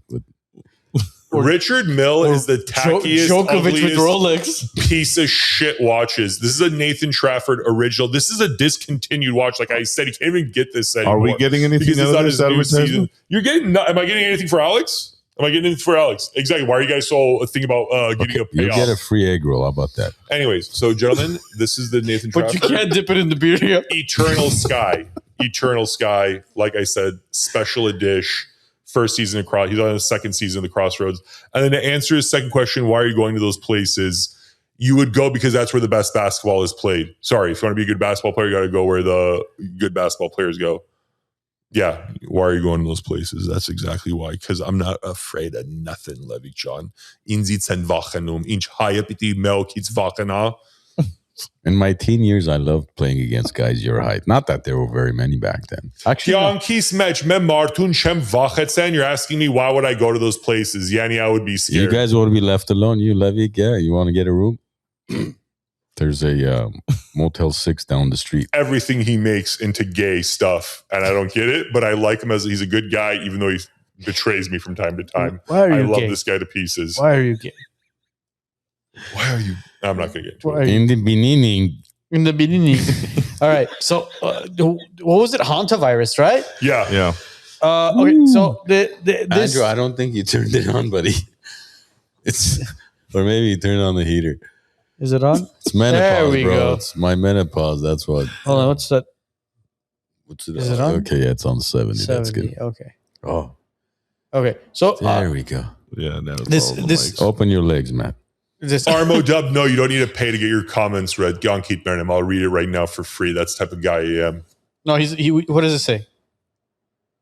Wait, what is We have a few comments actually. Okay, what is one of Arno Dub's or Armo Dub's comments? Sorry. Hold on, I'll tell you right now. Go in there really quickly. I want to see. Here we go. Oh, jeez. I can load it for you. Okay. It's all media biased towards Armenians. It could be a single person committing a crime. They highlight his or her ethnicity when they are Armenian. Thank you, Armo. The beautiful comment. Not only just Armenians. Perfect example. A Persian Jew, not that it matters, lady doctor got her license revoked recently because she wrote something like $30 to $60 million worth of phony scripts and all that stuff, and did all that good stuff. Look, her last name Spas Khoskit Mesh Shakarov. Her last name ended in IAN, right? When they posted, this is why the Nick Shirley stuff. Let me actually unfurl myself for this point. The Nick Shirley thing was so damaging to our community that a Persian Jewish lady with the IAN last name gets busted for Medicare fraud. What are all the comments? Typical Armenian, Armenian last name, not shocked, this, and that. The guy literally opened the door for just being openly racist and bigoted against Armenians. And you guys are wondering why I'm making the post I'm making. So let me fact check that for you. Hit me. All right. So there was a couple in Arizona end of last year who was caught for wound care fraud. Non-Armenian. Yeah. In 2 years, they did $1.2 billion in fraud. That's $50 million a month. Yeah. Right? I'm not justifying what any community does. But if you take all the Armenians in LA who have committed healthcare fraud, all of them combined does not equate to half of that $1.2 billion. Yeah. Done by one couple. Yeah. Now, there's many others that do it all around the country. Tens of billions of dollars. Tens of billions. Yes. That don't get caught. Yes. And well, you don't think this Gavin Newsom, this whole freeway to the airport thing, or not, the shuttle metro thing to the airport? So, of course, that's the HOA fraud we were talking about. If they gave the amount of money that project cost, the cost of that project, you could give every Californian a $10,000 check for how much that cost. There, the numbers, the figures, everything came out. There's $25 billion of homeless funding that's gone missing. $25 billion. Do you know how much? And the other day I posted this because I think people forget the difference between $1 million and $1 billion. Yes. Yes, they know it's okay. It's $1,000, 1,000 times more. 1 million seconds ago. Do you know when that was? Like a year or something? Last week. Oh, okay. Wow. Do you know when 1 billion seconds ago was? Like 100 years ago or something. 31 years 1994. ago. Jesus. 30 something years ago.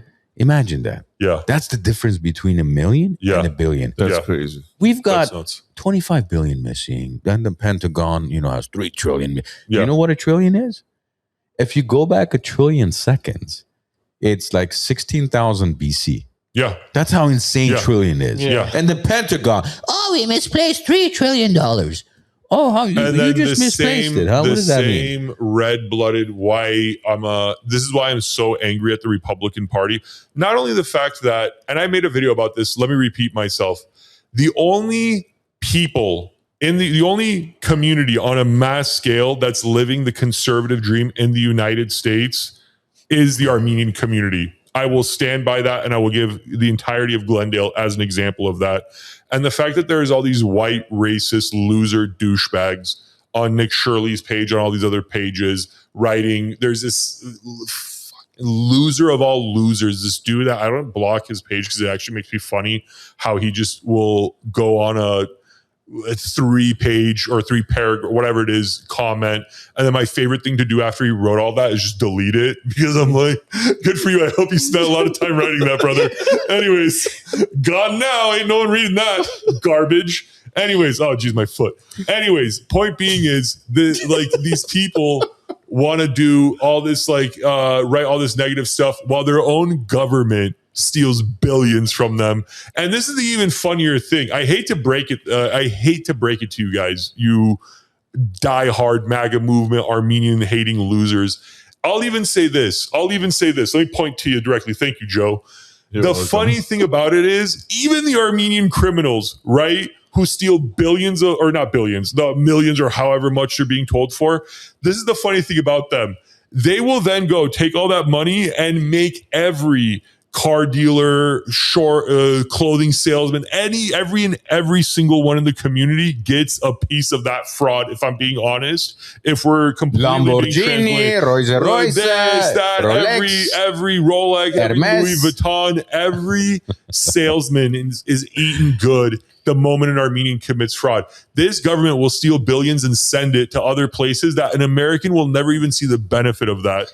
So I don't want to hear about, oh, this Armenian fraud is doing this and that to our communities. When again, Gavin Newsom, Trump, every Republican and Democrat politician for the past, I don't know how many decades, maybe even, I don't know, centuries, but how many decades, all they're doing is passing the football back and forth of who could pilfer and steal more from American taxpayers. That's all your government is doing, and you're going to hyper fixate on Armenians like a bunch of losers who are living and showing you. You guys could be looking at the Armenian community as a perfect example of how to be conservative in a big city and how to maintain safe and clean communities in a big city, and especially in a big city like Los Angeles, that's one of the most crime-ridden, homeless-ridden cities in the world, if not one of the top ones. And Glendale is one of the only spots in LA that you could walk around at 2 a.m. and still feel safe because of the Armenian men who protect it and protect the streets, not the police. It's the Armenian men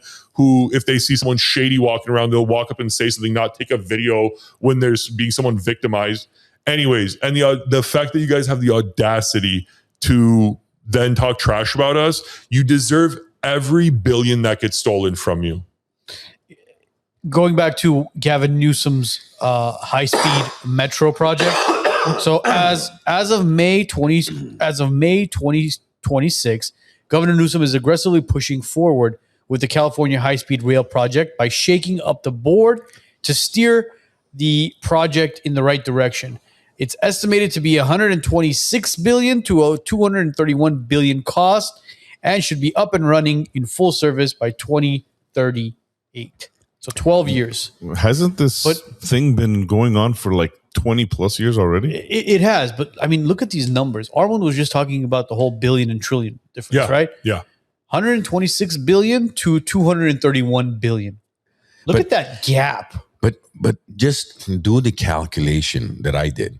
Forget the 126 billion is unfathomable. It's like, oh my God, right? Yeah, but it says 126 to 231 billion. If a billion seconds is 1994, what that means is if you spent $1 per second, that means $60 per minute, right?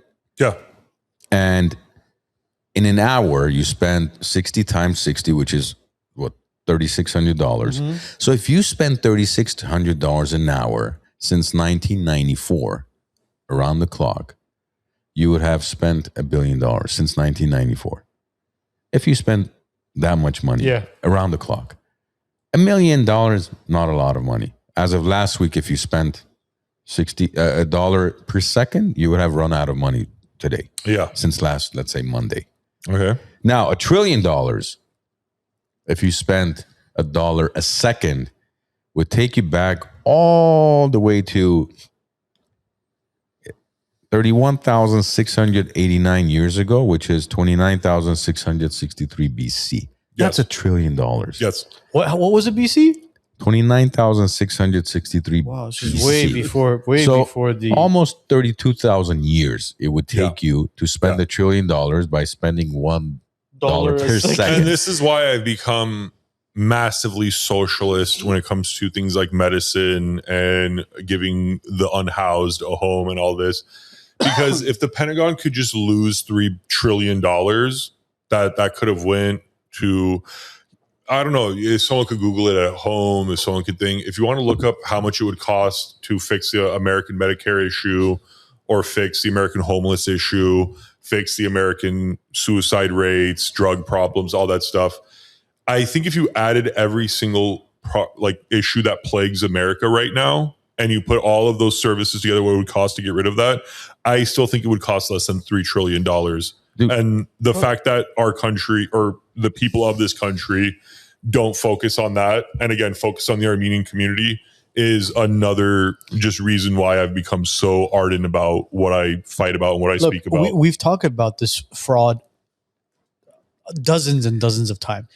My theory on the whole Elon Musk and the Doge that was out and about hired by Trump. Yeah. You know what my theory is on Doge? What?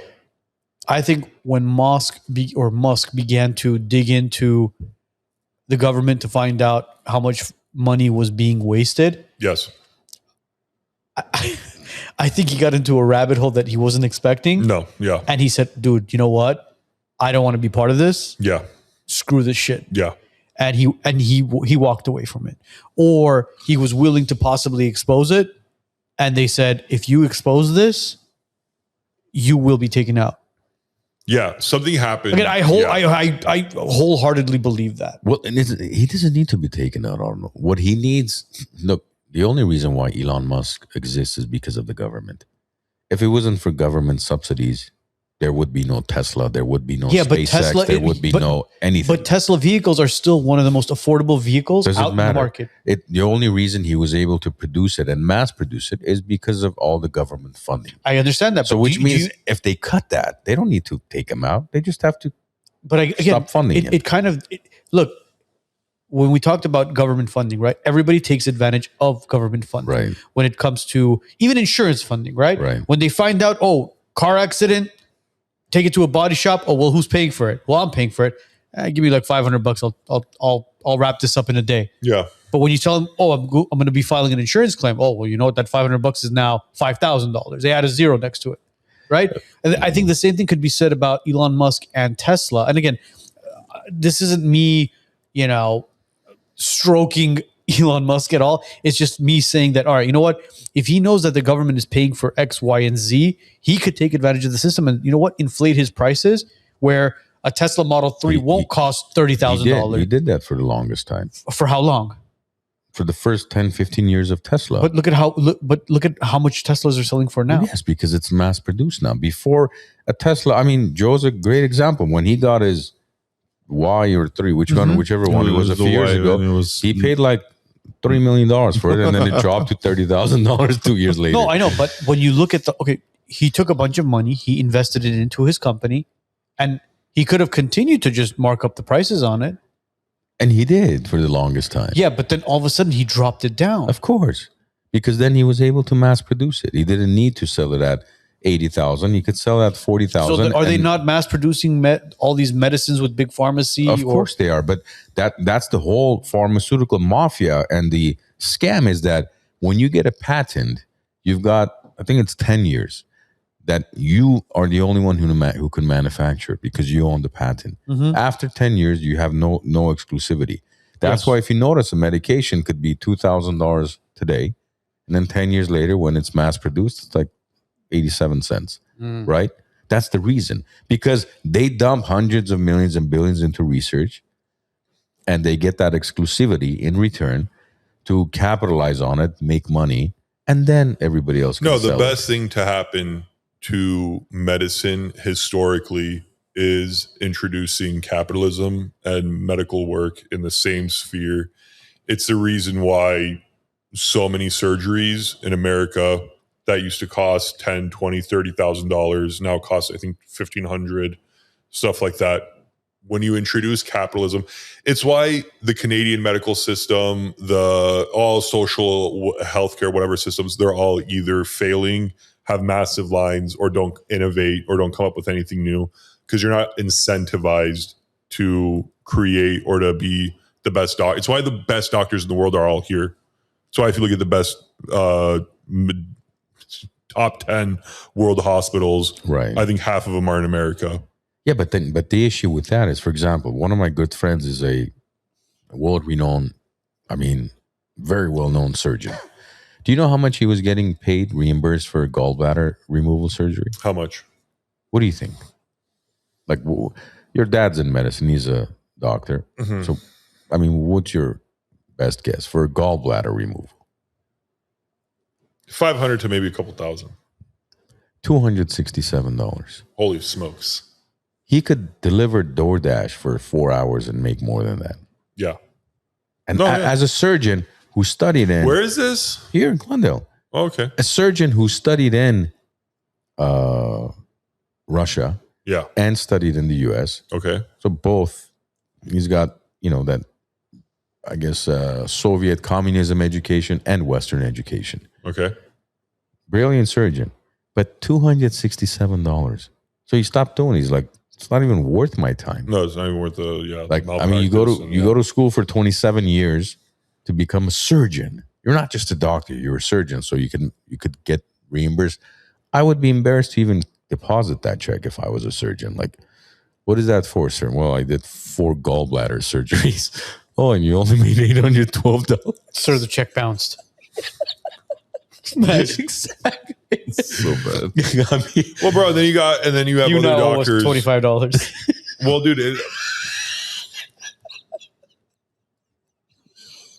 There we go. I'm not lying though. That's what it is. Check bounces, you owe $25. Go ahead, Matt. Sorry. Raymond Matt. Yeah, what basketball league? Okay, off topic.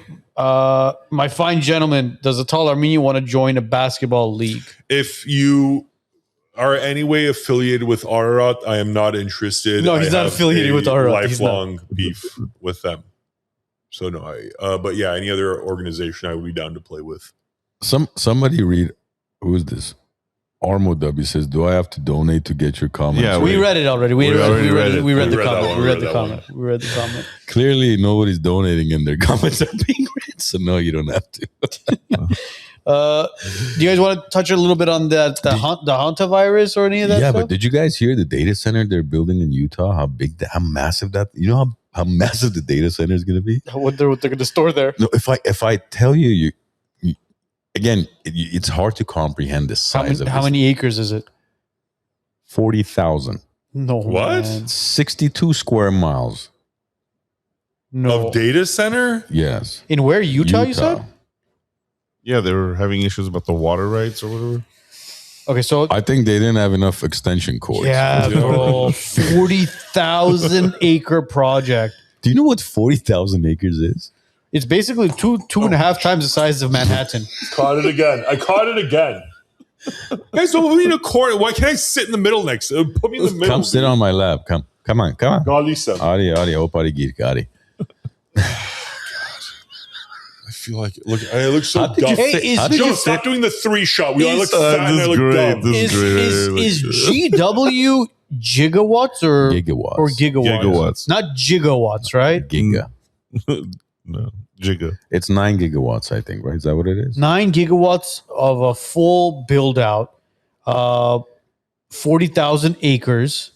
It's two That's and a like- half times the size of Manhattan. That's 40,000 football field, basically. That's like, I mean, how big is Armenia? How many square miles? I don't know, but basically it's it also has a hold on. How does Utah even have that type of space? And Utah's massive. how long is it going to take for you to build so that? 1,200 1,200 acres of military and state owned property. I don't know. I don't know where they're going with all these data centers and how do. Mass surveillance is one. Yeah. thing to talk Yeah, but about. how about the energy to operate a damn thing of this magnitude? How much energy does it take? 9 gigawatts. No, but I mean, they can't even mine a single Bitcoin without a city shutting down. Power's going out. And That's what's scaring everyone about these data centers and these AI centers is the amount of fresh water that they drink and they use decimates. There was a guy who did a video recently in Texas where there's a data center nearby. All the swimming holes, all the local small creeks, lakes, they're all dried up now. and I think that's one of the things that Elon Musk is also going to change. He's going to build data centers in space. Okay. Which shouldn't. Well, okay, what? It's not going to take up any of that stuff. It's not going to Very good require for him. water. He should be in jail, right? Or he should be being questioned by the police right now. This guy really has You pulled the handbrake on that one quick. Yeah, I you should did. be in Yeah, jail. Yeah, Question. yeah. There's no yes and. I'm not going to improv that. No, I'm very angry at you. That's Have you voted for any politician in the last 15 years? up it. I didn't know about any of this in the last 15. This was like all When did you rumors and learn about hearsay. Everyone was like, "Oh, Alex Jones is a crazy person," and then it came out and it's like, "Oh, Alex Jones was like on the money the whole time." Dude, that's what I'm harping on. I'll make this entire podcast about this. Okay, the whole alien thing that came out, they're like, "Oh, well, you discovered aliens." Don't care, dude. Don't care. What are you guys up to? I still need to know. I'm not moving on. Sorry. That's what you guys want me to do. I'm not going to do that. When your government and the people in power, social media, is people who you had no clue who they were a month ago, and then now you look at their Instagram profiles, millions of followers, millions of views, almost as if the algorithm is massively forcibly pushing them forward, stuff like that. That's when my alarm bells and I think as a man, I think as someone who has like a survival instinct, or like you have to trust your gut and you see how the world is going. When I see stuff like that, everything else shuts down. And it's like, sorry, there are some news stories where until we get all the facts, I'm not allowing it to move on. And especially allowing it to move on while you're throwing my people under the bus, trying to move on from that. Yeah, but that's you. Yeah, that's why you're on. That's why I'm on this podcast. Do you right have now. the facts? Do you have the facts for the JFK files? That's where I was about to go. Exactly. No, and I want to know them too. Yes. What about 9/11? I was told. What about Martin Luther King? No, this is what I'm saying. Exactly. Thank you. Yeah. When you look at when we had John Kiriakou here and we sat down with him, John is former CIA. He talked about very briefly about the Guys, JFK when files. it's a different. Okay, go. He talked about the JFK files very briefly. Yeah. And he mentioned it. He said, based off of what they've released with the JFK files, majority of the fingers point to one country. Yeah. Yeah. Everything else is basically redacted. There you go. Redacted. Yeah. All right. But and then when you do your own research and you go and look, when you do your own research and you go back and you look at, all right, who was JFK? Oh, he was the first. Okay, Arno, he was the first. I'm going to cut you off because I'm going to ask you this. Does anyone even really alive or effective that was do all that JFK stuff? Absolutely. All of us are. No, I'm talking about the people who committed that crime. Of course they were. No, they're not alive. I'm talking about. It was No. Well, they're not alive now because they're all dead. Exactly. That's what I'm. Thank you. All the people who are on that Epstein list are still alive now and still in power. That's why I'm still. No. You're talking, bro. You're talking about a completely different generation. George Bush. But that's irrelevant. Sorry, no. That's completely irrelevant. People didn't take out JFK. A specific government took out JFK. Yes, and multiple shooters. Are they still around? Is that government still around? Yes. Okay, so they are still around. And they're still exactly. And thank you. The person who pulled the trigger is irrelevant. Back then, when the JFK thing happened, people didn't have the information. They didn't have the internet. They didn't have all the ways of knowing what happened. How recently I know it was a Mythbusters. They tried to recreate how many shots went off. They did the whole, and they go a single person, even not even aiming, just shooting and reloading, couldn't have shot off that many rounds, all that stuff. That came out obviously years later. The people back in America didn't know that. We know what was happening now. There's no conspiracy anymore. We know. So it's our duty as if we're American, if we're men of our word, of our worth, whatever you want to call it, we should be calling out the thing that we see now, because then in 40, 50 years, they're going to be like, this whole thing came out and they did nothing. The JFK thing is excusable. You could forgive the public. Hell no, it's not excusable. It's excusable to the public for not calling it out, because that's what they were told. There was no other information that they could have gotten. Yeah, and the people fell for it. Like, do you believe that Lee Harvey Oswald killed JFK? People fell for it because there was no information about it. There's information now. There's the internet now. There's people that hack. There's people who expose information. There's people who whistleblow. No, everybody who spoke up against. No, listen. Everybody who spoke against what happened to JFK was silenced. That's what it was. So why are you trying to silence me now with this whole listing? We're not. We're not trying to. We're not. No one's silencing you with it. We're just saying don't expect much out of the episode. Yeah. Do you believe that Lee Harvey Oswald killed JFK? No. So then why'd they kill him? Because he wanted to call out certain countries for their atomic bomb. Bingo. Yeah. So they took out the president, and then they took out whoever they thought was a threat. They made up a story which the masses and again, believe. God knows who was involved in the actual shooting, that those people might have been taken out that we didn't even know about. I mean, look at it. When was WikiLeaks? When was that? Like, I don't remember when WikiLeaks Levik, was. I have 2 G-Shocks, by the way. I have the Casio and the DW 5600. Do not act like I don't know my watch ball knowledge. 20 years Sorry. ago. Continue. WikiLeaks was founded 20 years ago, right? Yes. And he leaked a lot of Yes. information. Yes. And he's still, where is he now? I don't know. Is he in Sweden or where is he now? What Is he out of that the Ecuadorian embassy and whatever? Yeah, I don't know I don't where Snowden is at this moment, Yeah. but Yeah. what did all that information being exposed change? Nothing. It changes, guys. Again, you asked me what's the point of going to an Armenian genocide march. I gave you all the exterior, all the surrounding reasons why. The same reason why I'm going to give you the surrounding reasons to this. When a government sees that they can do something horrific and the people of their constituency of that country say nothing, do nothing, and move on, that essentially tells any smart person, oh, I can keep doing what I'm doing. And these idiots, as long as I keep scapegoating other communities for lesser crimes, come up with wars that are completely seem fake and pushed on the American public to, again, avert from what's going on. That's you. Like, I can't see how you guys don't understand. I don't care if nothing comes of it.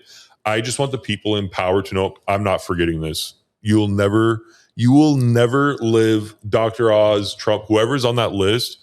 Me personally, for the rest, I'll tell my kids, my grandkids, everyone about it, that these people do horrific things to kids. They're monsters. I don't care about their satellites. I don't care if they put data centers on the moon or on Mars. They're monsters. And we're going to think of them as monsters. I'm never going to be brainwashed into thinking people who were outed on a list, tons of emails, tons of evidence. This isn't Alex Jones conspiracy theory stuff anymore. This is real crime stuff that the way the government is acting 100% tells me that they're trying to cover this up and move on from it. And you guys are doing yourselves, your kids, your grandkids a massive disservice by saying things like nothing could be done of it. So why don't you do what Nick Shirley did? Pick up a camera, which you have, and a microphone. And I do. Go to the Getty Center. You know what goes on in the Getty Center? I'm sure there's horrific things, but this is the difference between me and Nick Shirley is I don't view going and potentially ruining. If I go somewhere and I make a video like that and none of those people are involved in the Epstein thing, why wouldn't I just sit at home green screen it's not Elon's or it's not Dr. Oz's face and be like, oh, these are the exact people who are in that. You don't know they're in there. They are. They are. You think Bro, you think what? You think Elon's assistant wrote those emails or do you think Elon did? So you believe everything you see, huh? All those emails. I do when it comes to how people are it's like, I don't look, if someone says, okay, if someone tells me Armand is a cat burglar, right? He breaks into people's houses at night. I don't see it, but then one day I open your trunk and there's a crowbar, there's a ski mask, there's like all these different things. And you go out late at night, you don't tell anyone where you're going, you come back with like extra goods and stuff from like people, whatever. I go, yeah, maybe this is true. When I see a guy like Trump go, elect me, I'll tell you everything that's on that list and all that good stuff, gets elected and then turns around and goes, guys, let's move on from it. It's not important. The moment his name comes up, all these people are subpoenaed for stuff that, for example, when the FBI produced a list of the 11 words that online predators use for their code words, why were those all lined up perfectly with the emails in Epstein's? And you don't all think these Trump things? knew that before getting elected? 1,000,000% he knew that, and he did a genius political move where he just campaign promises. But I'm and telling lies. you, if you go to the Getty Center, Yeah, there's a lot of activity going on, beneath In the basement. the museum. There's a lot of tunnels. There's a lot of activity. okay. So That what, you what, wouldn't do you, what do you approve guys want me to do? Just not care? No, Just no, be like, that's whatever, not I'm what gonna we're move on with my saying. life? We discuss this almost every week too. Yeah. But what we're saying is, we'll never, they declassified JFK files. They declassified the 9, and they haven't declassified jack shit. Just because they give us access to an email, and all of a sudden, all of us can click the inbox and the sent messages. I mean, this is all bullshit. It's not. How's it bullshit? Where's everybody else's name? Why only They're all Elon there. Musk? They're all there. Really? Whose name is there? The flight logs, Bill Clinton's, Trump's, everyone's. The ones that we already. The Prince Andrew. we knew all those, Why do you think bro. Prince Andrew is outed? I know, We guys. start- All right, we have to Listen. start somewhere, right? Wait, we have wait, to start somewhere. Here, obviously. let's start with Forget for 1 second. 1 second. Let's put the Epstein files aside, right? For 1 second. Let's talk about Hunter Biden's laptop. Hunter Biden's laptop was confiscated and it was completely exposed. All the emails, photos. I mean, you saw the guy smoking crack cocaine, snorting cocaine off of hookers, having threesomes, orgies, all this stuff. Why isn't Hunter Biden in jail? He was in La Cañada having ice cream. He's Huh? politically. He was. I He's, know. so Protected. listen to this. He's Sorry. politically protected. Hunter Biden, a man who was on camera having multiple orgies, doing illegal drugs, is Yeah. politically protected. And you're here telling us that, Wait, let me finish. Are you saying I'm defending, or do you think I don't think Hunter Biden also belongs in jail? No, What are you, no, these are that's like not. false- No. Wait. See, when you cut us off and you jump to conclusion, that's where Because things you're get saying, misconstrued. that's the fact. He was No. politically protected. I don't know why I can't say those words so together. you don't think that the people that are on the Epstein files or Epstein list or whatever the hell you want to call it are politically protected? Yeah, and they shouldn't be. Well, I gave you an answer. Do you think that answer? I like the answer. I'm giving you a realistic answer. And I'm agreeing with you. Yeah, And I'm agreeing with but you. do you ha- not think? You haven't. Biden- Hunter Biden was in La Cañada eating ice cream. Joe Biden is allegedly buying a house in La Cañada. Did you know that? I mean, I assume I don't. That's I why could he was care there. less. Is that why But he was the there? thing is, Joe Biden is allegedly buying a house in La Cañada. That's not cute. surprising. I mean, the guys, all these politicians, Nancy Pelosi, the list goes on and on. Why is every congressman with $100 and something $1,000 a year salary worth hundreds of millions of dollars? There's also that. Guys, like, I don't know what this is. I'm trying to let you know, okay? Our community is being attacked because they want to take attention away from another community and their infinitely more horrific crimes.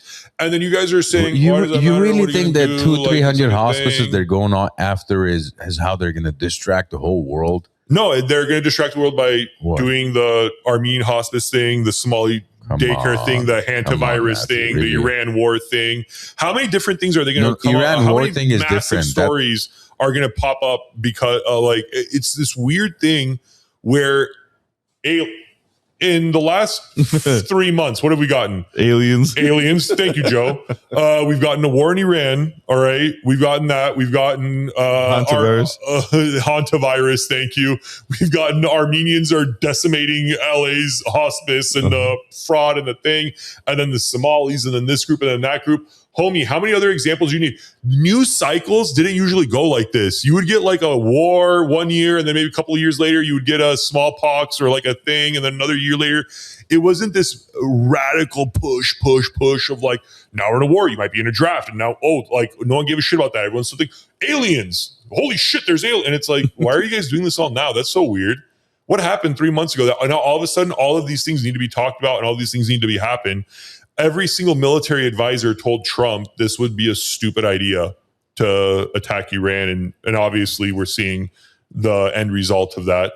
But again, we're entirely missing the forest for the trees and whatever. But you still haven't been able to mention one name that we didn't suspect in the last 10 years. Why? What is that even? What's No, the point of that? What do you mean, what's the point of that? I'm telling you, these are all the guys. No, you because want to know you're- some random name? They're all the names at the top, brother. Those are the people those are the names. You Those want are the same names That's we've why known it's for an 10 important. years. If this was, brother, if this was a group of white meth addicts in West Virginia doing this childcare ring, I'd be like, yeah, who cares? Just throw them all in jail. Who gives a shit?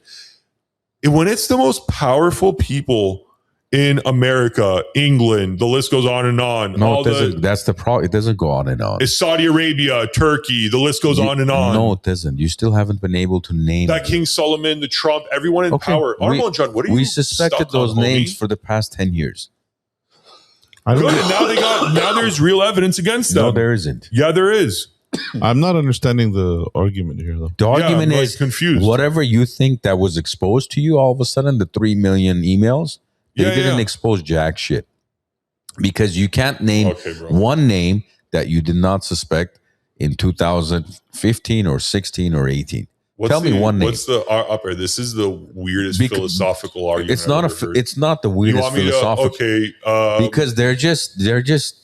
How about this? The fact that all the school photos that were taken of kids was essentially a fucking what is it called? A modeling. We covered this. We covered this. Yeah, you guys. Thank you. You fucking covered it. Yeah. So why are you asking me? My childhood photos are on some fucking pervert pedophile. Excuse my language, guys. I don't know. I'm cussing so much. Are on some pedophile's hard drive for him to potentially see if he wanted to kidnap me and do God knows what.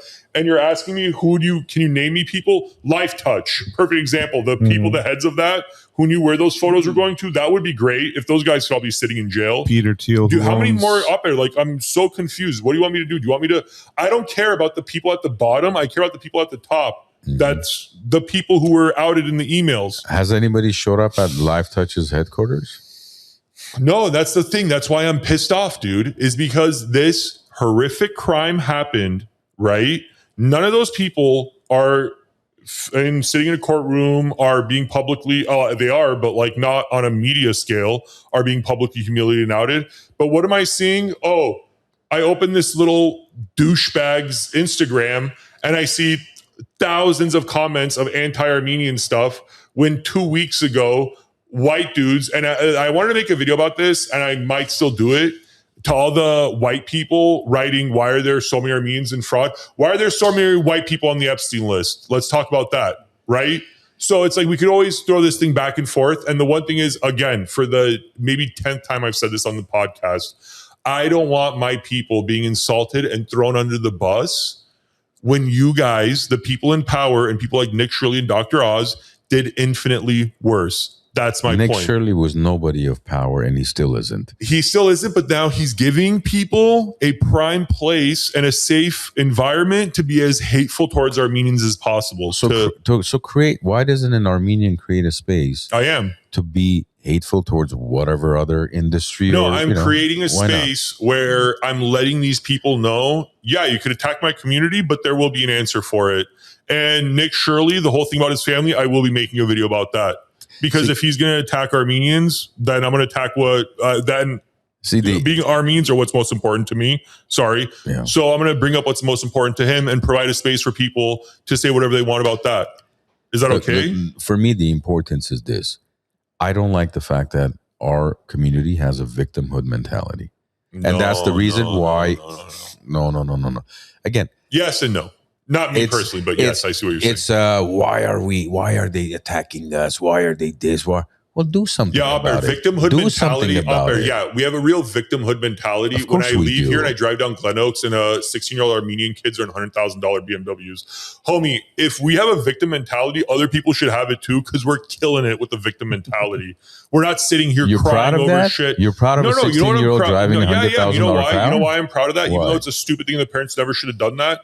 It's telling me the parents are doing so well that they could buy their kid. That's not what it tells me. Amount of money that that's not what it tells anybody. Yes, it does. That's not what it tells anybody. I used to hate Armenian materialism, right? I used to think Armenians were way too materialistic. It's not a good thing.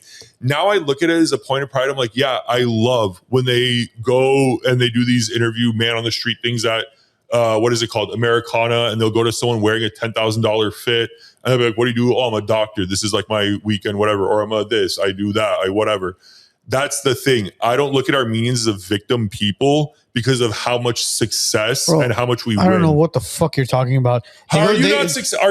Wait a minute. Are you not successful? But I'm not at the Americana at 12 o'clock in the afternoon or 11 o'clock in the morning. Oh my God, guys. Well, you guys are so pedantic. No, listen. What you just said about 16-year-olds and 17-year-olds driving $100,000 cars, that is the stupidest investment, and that is the stupidest thing any parent could do for their child. Do you think some people... No child, and I'm going to say from between the ages of 16 to 18, because that's what they are. They are children. Stop. Things in my points to stop. No, because what you just said was very stupid. You said you're proud of 16-year-olds driving 100,000. I'm proud. No, do not say that. Okay, I'm proud. I am very proud of, for example, Armenian private schools. You have to go on and now, instead of them being desperate and needing kids, They charge an absorbent amount of cost per month, and there's waiting lists for people. No, to they go don't there. charge an absorbent amount of cost. The average Armenian More private than, school more than is a public school. no, That's no, what no, I'm saying. no. But if you compare Armenian to other types of private school, Armenian private schools are probably on the least expensive side. On average, it's like $1,000. Okay, that's fine. Month. What I'm saying is is there not a waiting list to get in? Now there is, because of all of the protests that happened on GUST and all that. That's when, these listen, schools all right, started thriving. Let me try to explain what you don't understand about my point. My point is that I'm not proud of the kid driving $100,000 car Thank that his Christ. parents Okay, bought him. good. I don't know why you guys hyperfix it. I'm proud that my people are in situations where they can do that. I'm proud of my people's success. When I go to a medical building in Los Angeles, I get insanely proud when half of the doctors' names end in IAN.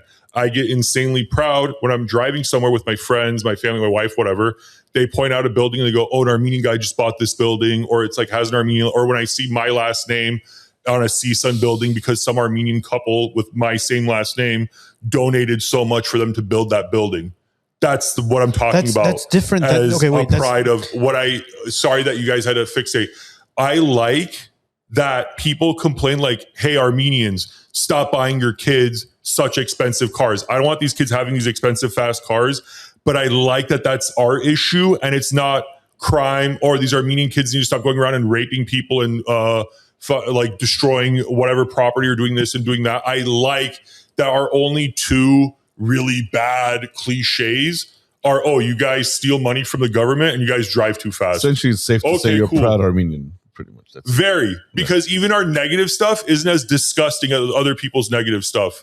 That's what I'm like, guys, yeah, we have negative and we have bad people in our community and we have pedos and we have all the disgusting shit too.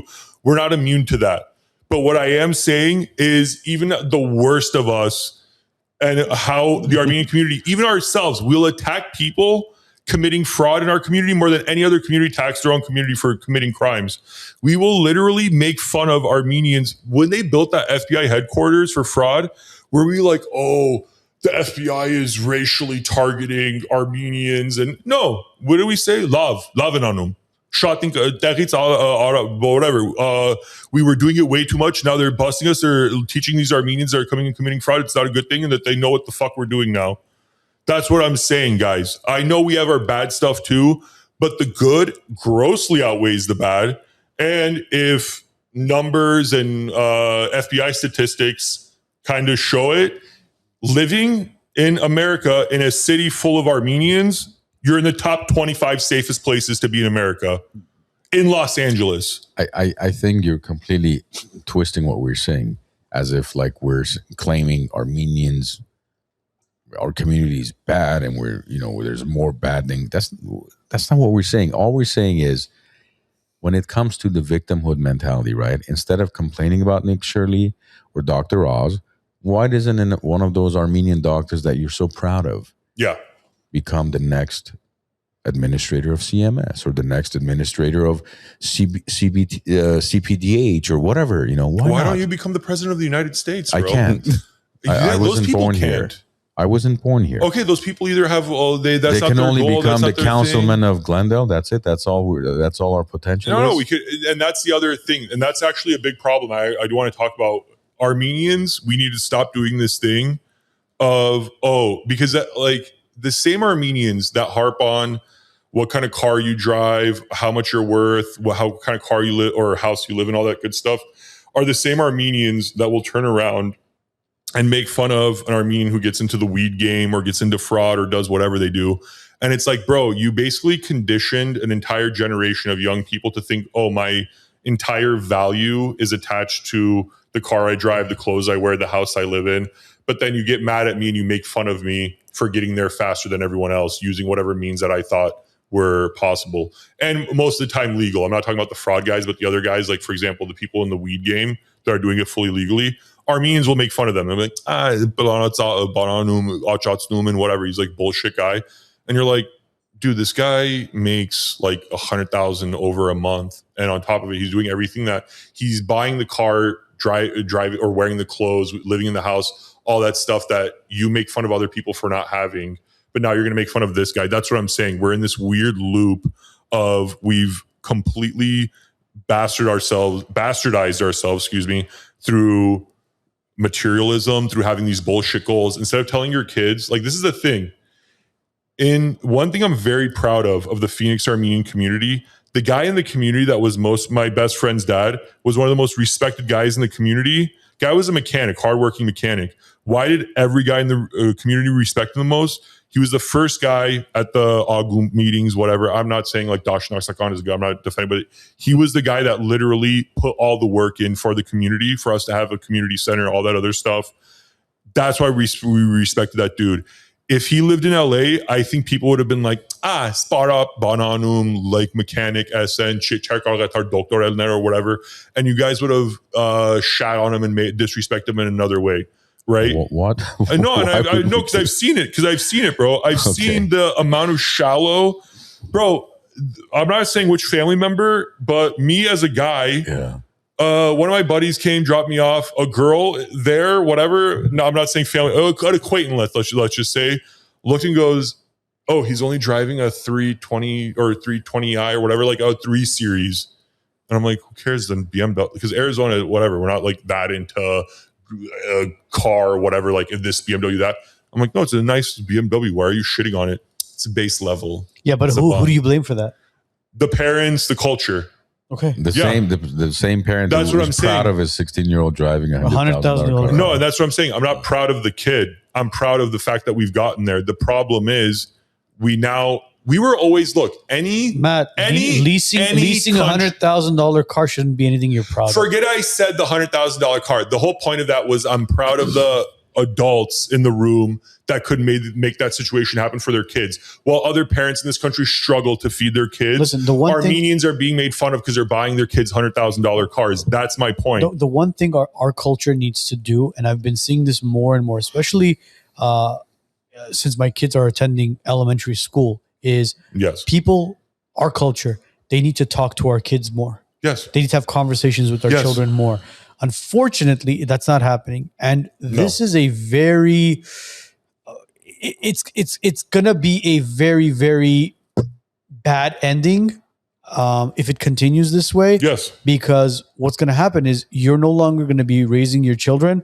The school system and very bad influential people are going to be raising your children. And God forbid, the internet raises your children. Because if you can't instill the right morals, values, and principles into your children, somebody else will instill their morals, values, and principles. Thank you. And then when your child rebels against you and says, well, Donnie online drives a 340 M package or M3 and blah, blah, blah, blah, blah, blah, blah. And they begin to keep up with the Joneses, or in this case, keep up with the Kardashians. Yeah. Then you'll have two hands and you'll smack yourself and be like, oh shit, I fucked up as a parent.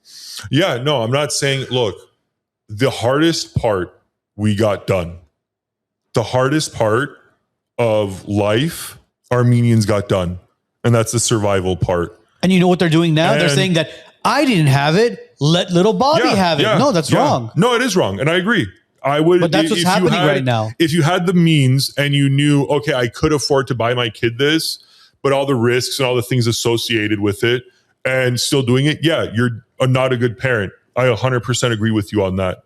But what I am saying as Armenians, we got the hardest part done, and that's becoming successful, and that's elevating yourself above the survival of just paying your bills and doing all that.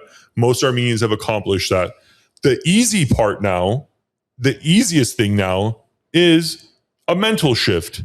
Okay. If you've made it to that level and you see your kid is super like mature or is talking about, so-and-so's son wears this, so-and-so son drives that. Why don't I drive that? Be like, okay, love Marta. Is he a good man? Are they a good family? Would they make you proud to say, would this guy, your friend that was in this car, in this clothes and like whatever, if he spoke for you and he spoke for Armenians, would you be proud of them? Or you could say, did he earn it? Did he earn it? Did he go buy it? Did he was work it with mommy and daddy's credit card? Yeah, did he work hard for it? You can do it too. Yeah. All you got to do is work your ass off and you could accomplish it as well. Yeah. Buy it when you're 25, when you're 30, when you make it, and see if you still want to drive that fast. You know what I mean? Because right now I'm past that age where my parents never bought me. They massively, I love my parents. They've always helped me out through life, whatever. The one very kind thing they never did for me was buy me a go-kart I desperately wanted in 3rd grade and help me buy a fast car when I was 16, and both for the same reason. Because like, you'll get hit in the street and die in a go-kart or in like a fast car. They had the foresight to see that. But yeah, in Glendale, I see our biggest problem is instead of the parents turning around and being like, okay, yeah, he drives that car, but who cares? Is he better than you? Is he smarter than you? Put the car aside for a second. I promise you. I'm saying though, just the materialism in general. It's we are going to see more and more kids in this particular generation, meaning between the ages of 17 to I'd say maybe 26, 27 years old, being more of a failure than a successor. And I'm saying this just because these kids have become more and more lazy. And I'm not only talking about Armenians. I'm talking about throughout the entire of course. United States, entire world. There's a lot of kids that are very, very lazy and they don't want to do anything. Everything has to be handed to them. Yes. And with AI being integrated now, it's just going to make them even more lazier. Oh, there's lack of communication, social skills, networking skills. Dude, we are doomed unless people begin to really wake their kids up and be like, hey, listen, how was school today? Yes. What did you learn today? Yes. What can I help you with? Let's go. You know what? And you know where it comes from? Sitting down and having dinners, breakfasts, and meals together. Yes. And we're all guilty of it, man. When we have breakfast with a family on certain weekends, it feels good because we sit down with the family. We have an amazing conversation. And then when we don't do it, you see that kind of separation take place where you're just like, damn, when was the last time I actually did sit down with the entire family, had a meal, and had a great conversation, all of us together? Yeah, that's the number one. Every culture. My cousin actually said something hilarious. So we have a mutual cousin that still lives in Armenia. Stop me if I've told you guys. Well, I'm going to tell it because I'm sure your audience hasn't heard it. He got a call from our cousin in Armenia, and the cousin in Armenia, thinking America works like Armenia, goes, up there, brother, who do you have to give an envelope of cash to for me to become an American citizen? Like if I send you the cash, or like how can we do this so I can just be an American citizen? He goes, brother, it doesn't work like that. Like you got to do the whole, like whatever, the paperwork to this, that, you got to like wait. And he goes, my American cousin asked my Armenian cousin, he goes, bro, like, why do you want to move to America so badly? Upper, I want to be a millionaire. I want to come to America. I want to be like this and that successful. I want to drive this and that car. I want to work hard. I want to do this. I want to live the American dream. My cousin, as younger, he's younger than me, but this kid's brilliant. Answers them beautifully. He goes, bro, breakfast, lunch, and dinner. You're sitting around with your parents, your grandparents, your siblings, your friends, your girlfriend, whatever this, that. You're doing that for 3 meals a day.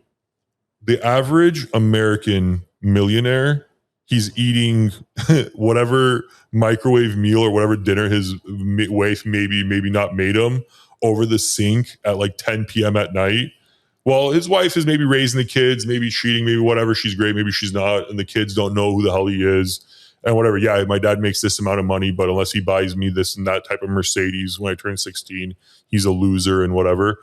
That's essentially what my cousin told him. My cousin goes, yeah, you're right. I don't think I want to move to America. Majority of life lessons come at the dinner table. Yes. Our majority of life lessons are learned at the dinner table. That's where you learn it. Yes. Where dad sits down or mom sits down and has that conversation with the kids. And the kids sit down and they listen. But Upper, see, what do you think? And that goes exactly for what I was saying with the Armenian marches, with these Armenian events and all these things, anything that to take your kids. If there's a group of Armenians, and this goes for every group, if you're Mexican, go to Mexican things. If you're American, go to American. The important lesson or the important thing that your kid learns isn't, oh, we got the Armenian genocide recognized. It's, oh, wow, I could be around all of my people and feel so safe, feel like I belong. Recognized by who? I don't, that's my point. We don't need the recognition. Those Armenian genocide marches, that was for us. That wasn't for anyone else. You know how many Armenian couples how many Armenian kids are born because of You know how they go, oh, the Armenian genocide thing, that's just a meat market for Armenian Has meet. any country denounced or has not recognized the Holocaust? Bro, what are you saying? What am I saying? I'm serious. I'm very curious. Has any country ever not recognized the Holocaust? Which Holocaust? The real one or the fake one? Jeez. Whichever, the one that took place in 19. The real one, very many haven't. The fake one, everybody has. Okay. So when Israel, Turkey, Azerbaijan, Pakistan, Ukraine, and mind you, these countries are countries that we've been involved in recently, haven't recognized the Armenian genocide. What's the point? Yeah, but he's talking about the community coming together. I don't even want. I don't want the Armenian. Let me make myself abundantly clear. You recognize the Armenian genocide and Armenians stop marching, or you never recognize the Armenian genocide and every year Armenians get together to march. I would rather take the latter than the former. I would rather not have the Armenian genocide recognized in America and still have Armenians getting together like by the thousands than go to the thing that I went to last year, the Armenian genocide recognition thing. There was maybe like 300 to 500 people there. Do you see what I'm saying? The goal for me personally was never, I don't care. I do not care if this country recognizes the Armenian genocide. What I do care about is the survival of my culture and my people in this country. And a great way of doing that was for thousands of Armenian kids together. I saw my cousins, my friends, whatever, they would plan their genocide memorial outfits. Like it was like, oh, I'm like this and that.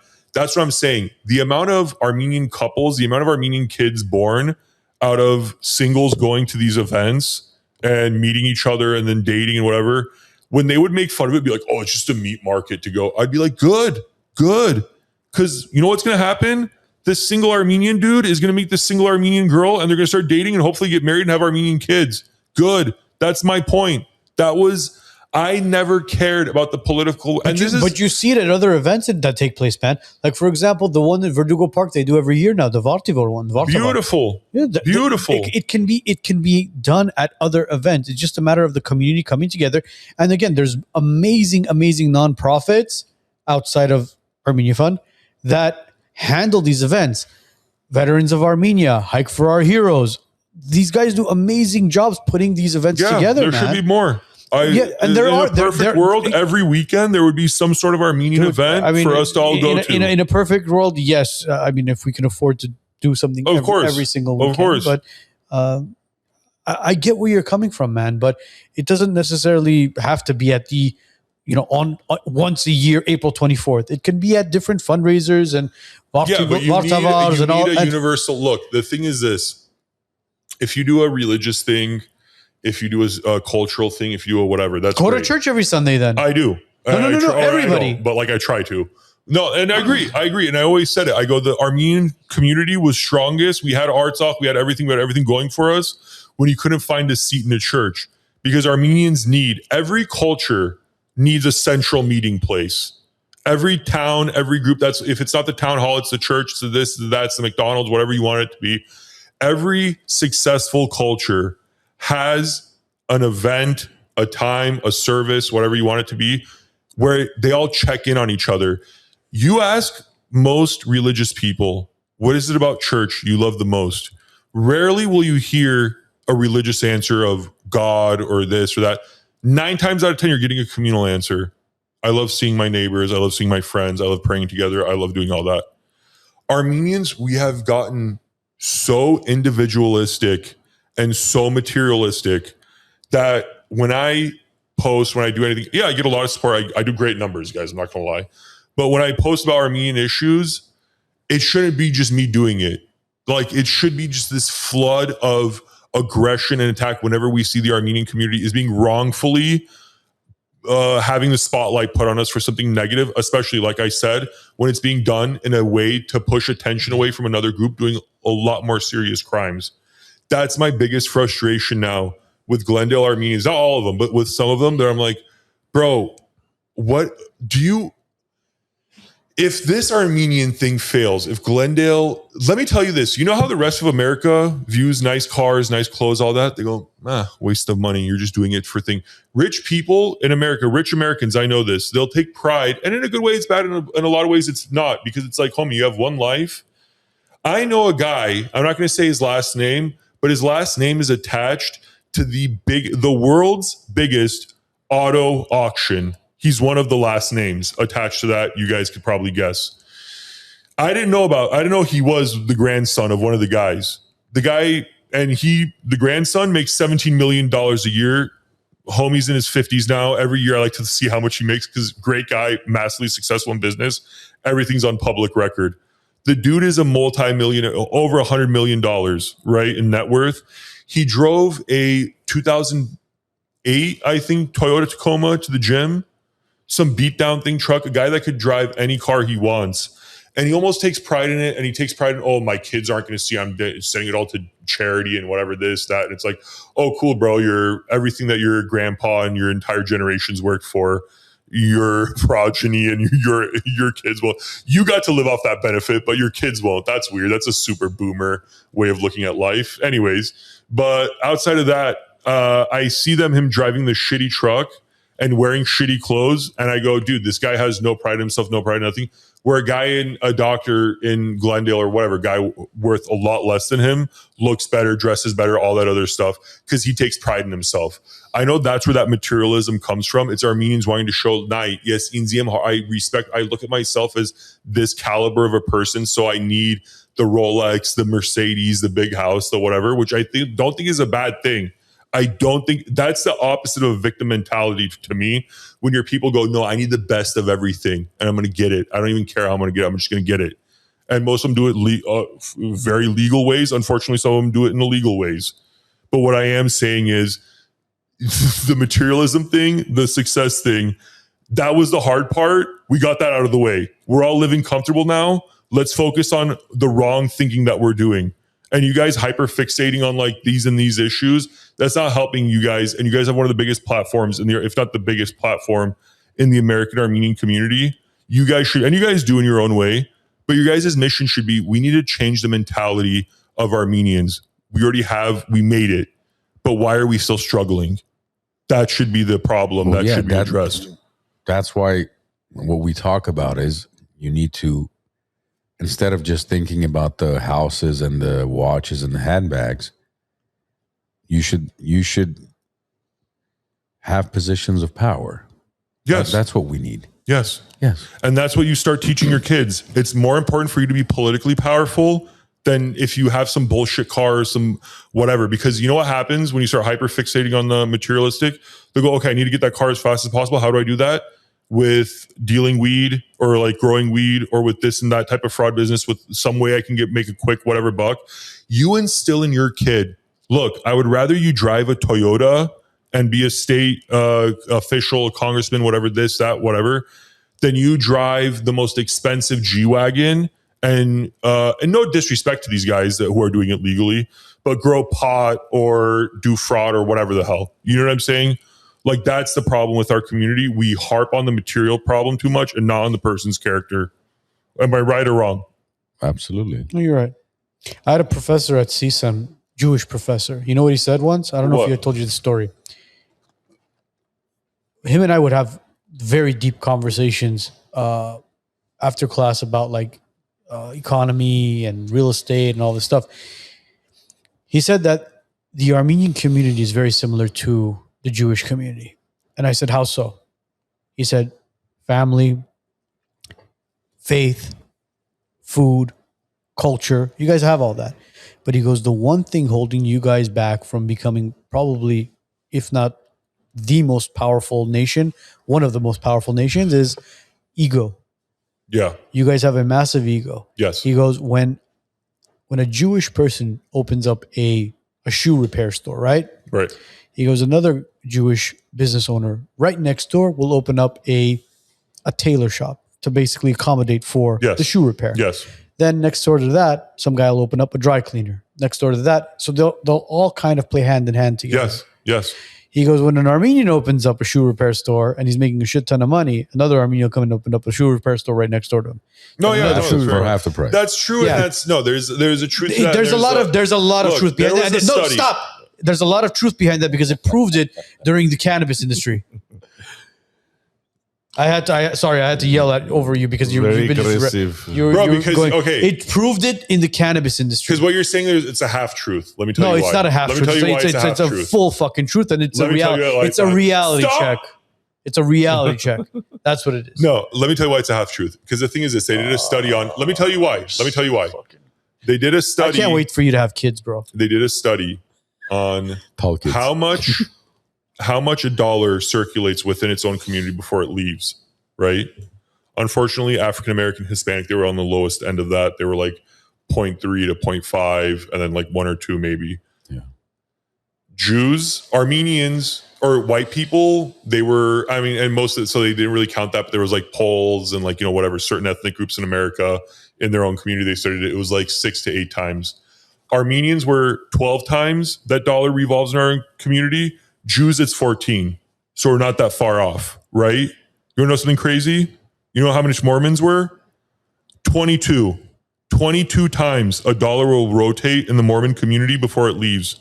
So if we want a better example, and this is the thing, there's more endowment now than in the Mormon church than there is in the Catholic church. Are the Mormons the ones that have multiple wives? Yes. Yeah, fuck them, bro. I'm not saying what they're doing is right. No, I'm not. And that's illegal now. They don't do that anymore, apparently. According to Netflix and whatever the shows are, is they swap out the wives and whatever with each other. But I'm not harping on. I'm not trying to each other's I'm houses not trying to with bag on pineapples. Mormons. I know some good Mormon people in Arizona. They're great people. They really are. They're great family people. They're very sweet, whatever. I'm not trying to get into the whole Well, thing. there goes the Mormon But what I crowd. am saying, what I am saying is this is if we wanted to model ourselves after Jew is good, Mormon is better. But why can't we go, hey, look, we're a community that through, I'm not going to give you guys the whole history lesson, you know it, through all of our trials and tribulations, more than any other ethnic group, has stuck together, has stood the test of time. We're here now. We're at a weird point right now where we outlasted all the genocides, all the ethnic cleansing, we did all that. Now our biggest enemy is ourselves. Will we survive ourselves?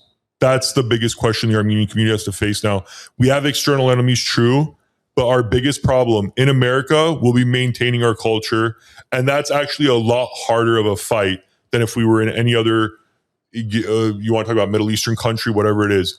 Being Armenian in America is harder than being Armenian in Iran or Beirut. In Iran, we were Armenian for what, 400 or 500 years. Yes. Here it's been 40, 50 years and you're already seeing our culture dilute, Yeah. right? Yeah. That's what I'm saying. Because there's no community here. Like you said, there's no community, there's no leadership. No, there is. There is. No, we don't have a community. We Yeah. don't have leadership up it. Go. For example, there's churches. There's a new one being built every couple of years. Yeah.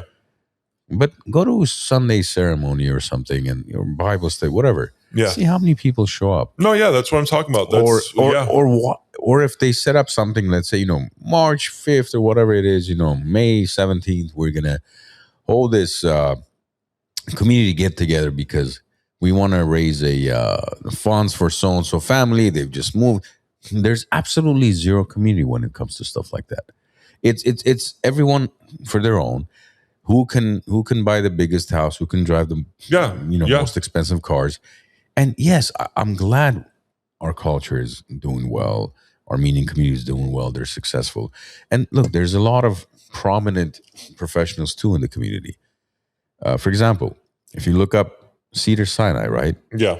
Not an Armenian hospital. No. One of the World's best hospital. largest hospital systems in the country, if not the world. No, it's Cleveland Clinic, but yeah, you're close. I said one of. Okay. Yeah. Chief Operating Officer, Armenian. Yeah. Harvard grad. Yeah. Right? USC. Chief Executive Officer here. Armenian. Medical doctor.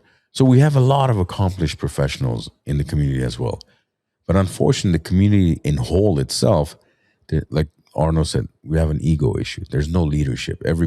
All chiefs, no Indians. Yeah. And we need to have that leadership where when somebody sends says jump, let's stand together, we do it. We don't question it because we know the objective is the same, the goal is the same, and we're doing it for the community, we're doing it for our future generations. And we are lacking that. That's why when I say victimhood mentality, we don't need to talk shit about Dr. Oz and Nick Shirley, whoever else. Why don't we do the same? Why don't we do better than that? Well, no, That's what we need to do. What I put on, why I made the videos that I made is first of all, my entire content from the Lama June to the Armenian political stuff before that to the Armenian political stuff now, I want to always put out content that doesn't put us in a bad light. My biggest frustration and the reason why I started putting stuff online was looking at Armenian Glendale-based comedians and influencers and content creators who every single one of their jokes was making us look bad, making us look obnoxious, making us look dumb, making us look like we're Norekots or that we don't understand what's going on. Even though an Armenian in Armenia, several have messaged me, I've talked to, they speak better English than a lot of Americans do, born and raised here. They read and write better. They definitely write better. Some of the things that they'll write me, I'll be like, bro, well, where in LA do you live? Oh, bro, I live in Yerevan. Did you move? No, I grew up here, whatever. That type of brilliance that I see in our people and how it's worth fighting for. That's why I started making the content that I made, because we're not a group that should be constantly made fun of or put down. And that's what I'm seeing, that we did it so much. Our content creator, our people that were big in the community and these hilarious Armenian whatever comedians, they acted in such a way that now people in LA, non-Armenians, can be as openly bigoted and make fun of us as much as they want, and there's no repercussion to it. In Arizona, people knew, like, oh, if I walk up to Armenians and run my mouth, they'll smack me in the face. People would, bro, my people that I knew in there, whatever, we would act in a way that it's like, no, you're not going to disrespect us, bro. A guy walked up to me at a bar. All the Armenians were there. You know how we dress and how we act. And he walks up and he's like, oh, are you guys some sort of mafia? I go, no, we're Armenian.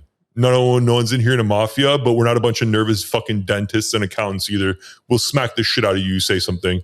And he's like, oh, okay, bro, like, didn't mean to come off like that. I'm like, well, you come up and you're kind of being, passive aggressive and shitty. So I just wanted to make sure you know that. And he's like, oh, thank you. Sorry about that, man. I'm gonna let you guys have a good night, and like moved it on.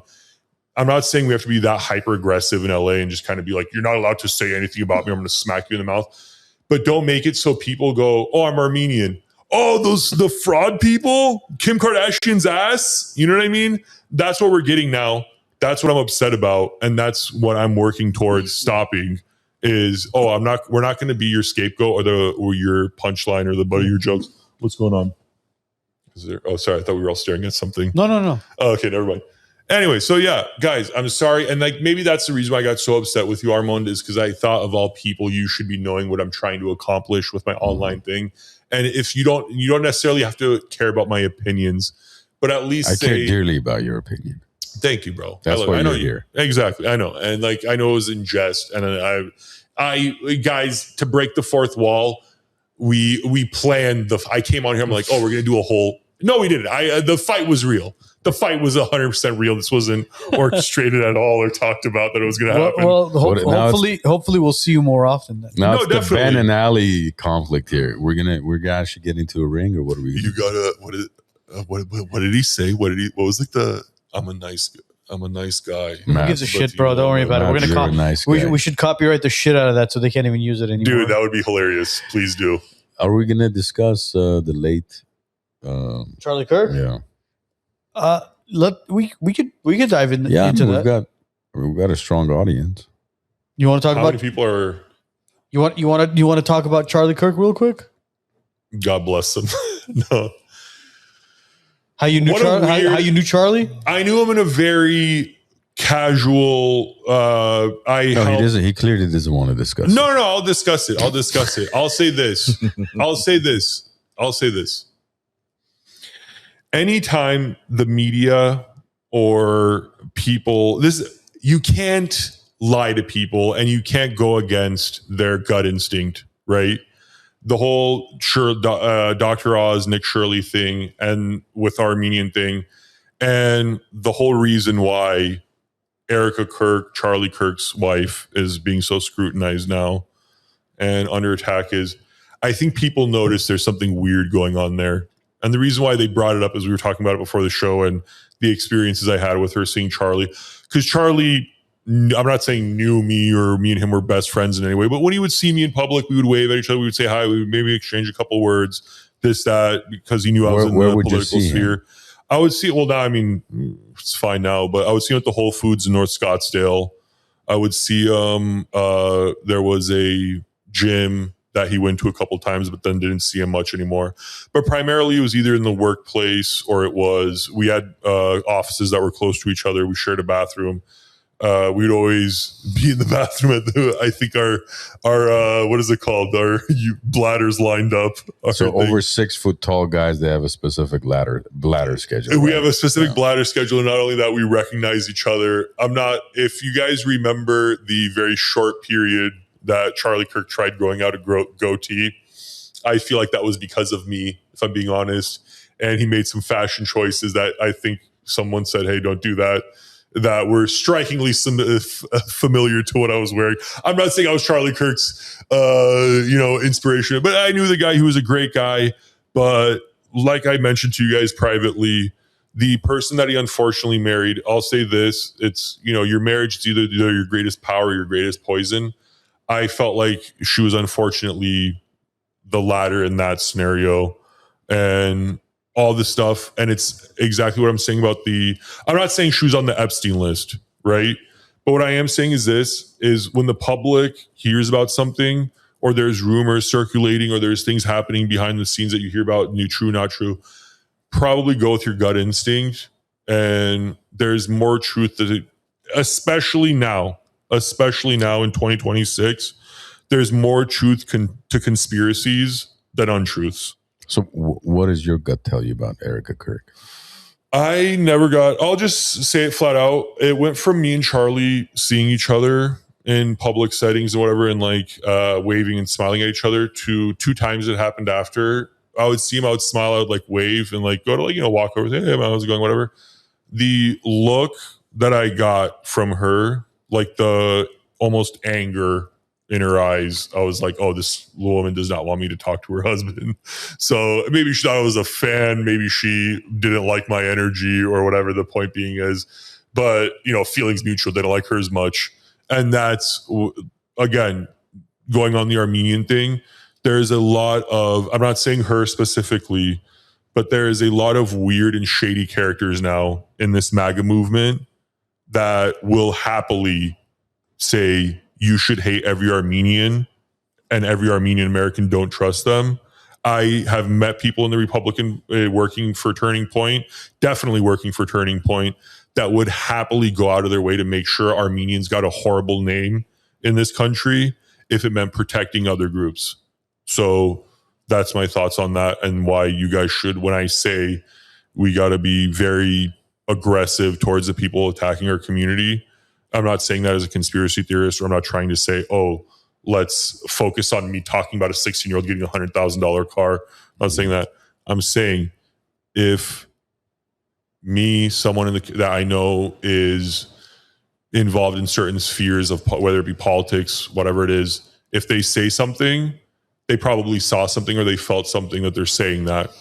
And right now I'm telling every Armenian listening, especially we saw with the Democrat movement, how for 8 months our Armenians in Artsakh were starved and things. And the Democrat Party, who's supposed to be the loving, accepting, we take care of ethnic communities, we take care of people struggling, they did absolutely nothing. I genuinely do believe the MAGA Party is worse.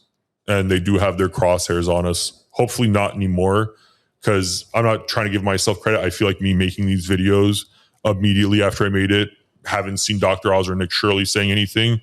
Randy Fine's fat ass wants to talk. I'll happily make videos about him all day. But yeah, that's my one warning to the Armenian community. Be on guard and be aggressive, and don't let these bullies think they could say whatever they want to us and there's going to be zero repercussions. So the Republican Party is anti-Armenian. The MAGA Party, the MAGA movement is, if not 100% anti-Armenian, I would say they're 100% okay with throwing Armenians and Armenian Americans under the bus. It's why I think the second church in Azerbaijan was just in Artsakh was just destroyed, and there's been no media cut, no any sort of Republican who these guys all claim to be these Christian saviors of Christianity. Not seeing any of that. Someone just commented, follow the money. Exactly. The MAGA party has they're more incentivized financially to throw Armenians under the bus to protect the money than to expose the people within the MAGA movement and the Republican Party who are on things like the Epstein list, who God only knows what's going on behind the scenes. If they're even loyal to, they're not that these guys are not loyal, that they're not loyal to America, but are they actively going out of their way to destroy this country? Because I used to say this about LA Democrats, and now I say it about MAGA Republicans. I go, if an enemy country took control and wanted to hide that they had taken control of the political power in this country, they wouldn't be doing as many harmful and as many destructive laws and things like this, bringing in whatever, all these different things that you're seeing why LA has been just decimated as a city this last 10 years. Los Angeles went from a city I would have given my left arm to move to a city now that I feel is behind Phoenix, is behind Miami. It's one of the worst cities in America now. And that has 100% to do with the people in power. And I'm sorry, I just see it now that what I said about Democrats and them destroying LA, I view as what the whole MAGA movement is doing to the United States. MAGA will do to America what Democrats did to LA. And I'm not saying that as a conspiracy theorist. I'm saying that as a guy who just saw our president go into a war he knew was unwinnable, lose $50 billion while doing it. And now we're in a worse shape as a country. And our enemies, they're not our enemies. Our real enemies are our allies, but whatever. Our enemies are now getting more enriched, more powerful. It's why we're now spending more in oil, gas money, all that stuff. Did you feel the same way when Bush did the same thing, or when we didn't know a fraction of a percentile when Bush was in power compared to what we know now? The reason why it's unforgivable to just move on past all this Epstein stuff and all this other whatever, this new stuff that came up, not only the fact that because they're throwing Armenians under the bus, but it's not that we didn't know. Yes, social media didn't exist then, but how old were you in 01? 11? Okay. I was 21 years old. Yeah. Right? So I knew that because right after 9/11, videos came out on YouTube about all the conspiracy, quote unquote, theories of the including whole, Alex Jones. Alex Jones, there was Zeitgeist, all these different groups. Yes. Right? So at 11, that was not your concern. At 11, no, I didn't care about who our president was. Even at 21, I frankly didn't care. No, politics used to be a weird thing that only nerds and like weirdos would talk about. No normal person. But my point is, look, see, here's the thing. We blame the powerful countries, the powerful entities. Well, they do this, they rip people off, they're against the army. But then if you look at our own country, right? Armenia, who's been independent for 34 years. Yeah. Majority of those 34 years, the country's been robbed by our own leadership, right? Yeah, and and we're talking about a country that has the GDP of what, Glendale? Yeah, because communism. What's funny to me that was after communism. No, but that was the ramifications. What communism did, what Russian culture and what communism did to Armenia is like it is a cultural genocide. Okay, and it's shifted, right? Yeah, because now Armenians, the only way Armenia gets saved is if they do a Soviet deprogramming of, I know the Soviet Union was supposed to teach you guys that you're all one and communal, but it taught everyone, I would sell my neighbor in a heartbeat if that enriched me, or if it got me an easier life. Has that mindset shifted since 2018, since the quote unquote Velvet Revolution? It was until the younger generation that didn't grow up in communism that actually has love and patriotism for Armenia, and they don't just look at their whole life as how can I enrich myself at the cost of my people, because that's all communism was. Then until then, Pashinyan, anyone that age, even people your age who were kids during Armenia, during Soviet Union, you will have the memory of, I might need to at one point, not you, I'm not saying you personally, but what I'm saying is people of that generation still have that mentality of, I might need to backstab or sell out my neighbor to push forward. If you're if you're raised in a system that you have to do that to survive, I'm not blaming Armenians that do that. I'm not saying they're bad people. I'm saying it's a system that made them have to do things like that to survive. Those people then getting political power, they're just going to do the same thing. The moment they're introduced to a lot of money, or Aliyev or Erdogan goes, hey, give us Artsakh, we'll give you. When they were telling Serge Sarkisian, if you give us Artsakh, we'll give you $2 billion. I guarantee they gave Pashinyan like 50 million. Do you know what I mean? So you think he sold it for 50 million? Seems that way. Yeah. Seems that way. That's a bold statement. You don't think this was all just part of the plans from years ago, from 30 years ago, that this was going to take place? All of a sudden, 50 million did the job. No, I think it was because the thing is this: if I was the prime minister of Armenia during that time, I would have been going to every allied country. I would have been screaming from I wouldn't have, my only real post to the public wouldn't have been a surrendering post on Facebook after 44 days and not really, or I've sent my wife who has zero military experience to the front line to tell generals what to do. That was weird. Or not send any reinforcements, any ammunition, any of the stuff that on record there's Armenians being attacked and killed, soldiers saying, I've been completely abandoned. We have no ammo. We have no help. Please, we're being encircled. Come save us. Those guys all screamed and died on the radio or whatever they were talking on. So all of again, I don't need Epstein or any of these guys or Trump or any of these guys to come out and be like, I did this. Again, if people tell me you break into people's houses and I pop open the trunk and there's every bit of evidence to suggest what people are saying is true, I'm not that stupid where I please Armon confirm what they're saying. No, I'll be like, this guy fucking. But do you think we were militarily prepared for the war? No, but we should have been politically prepared. You can always be politically prepared. I'm asking you militarily, were we prepared? No, because our prime minister, why did our prime minister buy a jet and then no missiles for that? Like, why would you? What is that jet going to cost? How much? Wasn't it 25 million or was it something crazy? What's 25 million in military equipment? You know how many hand grenades, AKs, how many hand grenades you're talking about? You know how much oil, how much gas that puts into a machinery that you can build, or how much concrete you could have bought for $25 million? You said it yourself that it was the first time it was modern warfare against us. Yeah. It was our guys with boots on the ground with AKs, as you just said, against drones that were being flown from the other side of the country. I mean, you think Ukraine would have survived this long? Without America's help? Did Pashinyan ever attack or say anything about Israel? Like, why are you guys supplying our enemies? Or did he ever make a public spectacle about any of that? He put the, what do they call it? An embassy there in Israel. Sick.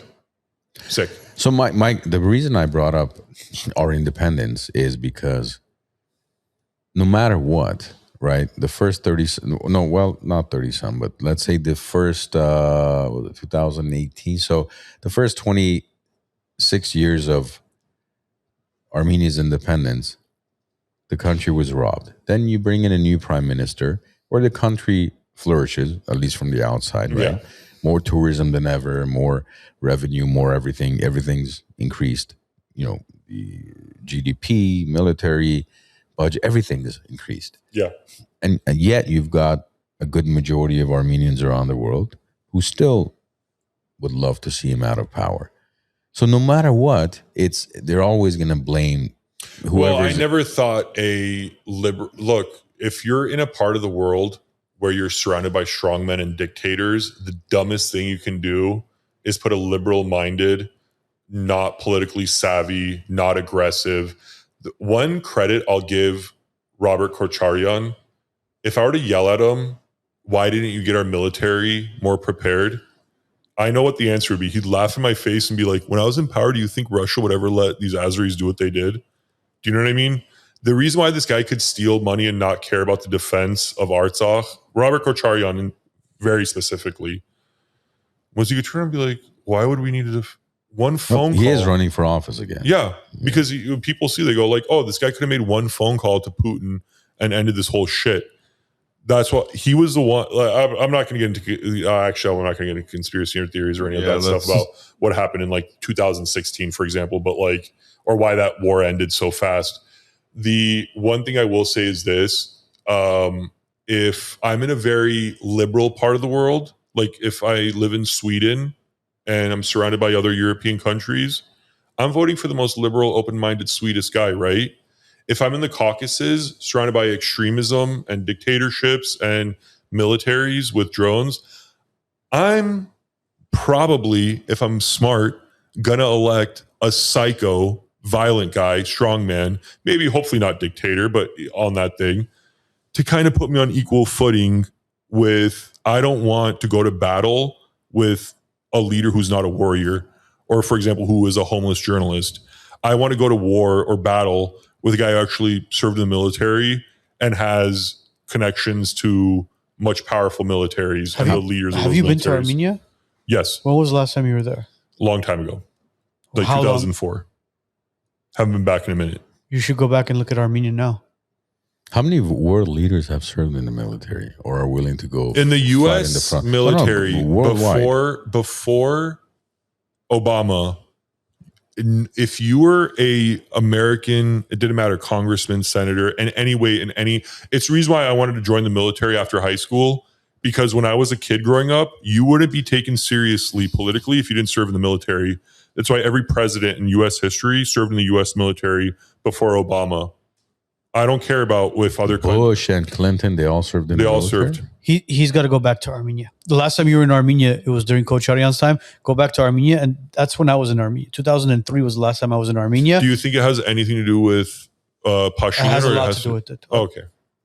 Dude, it was apples and oranges. I think it has more to do. Go back to Armenia.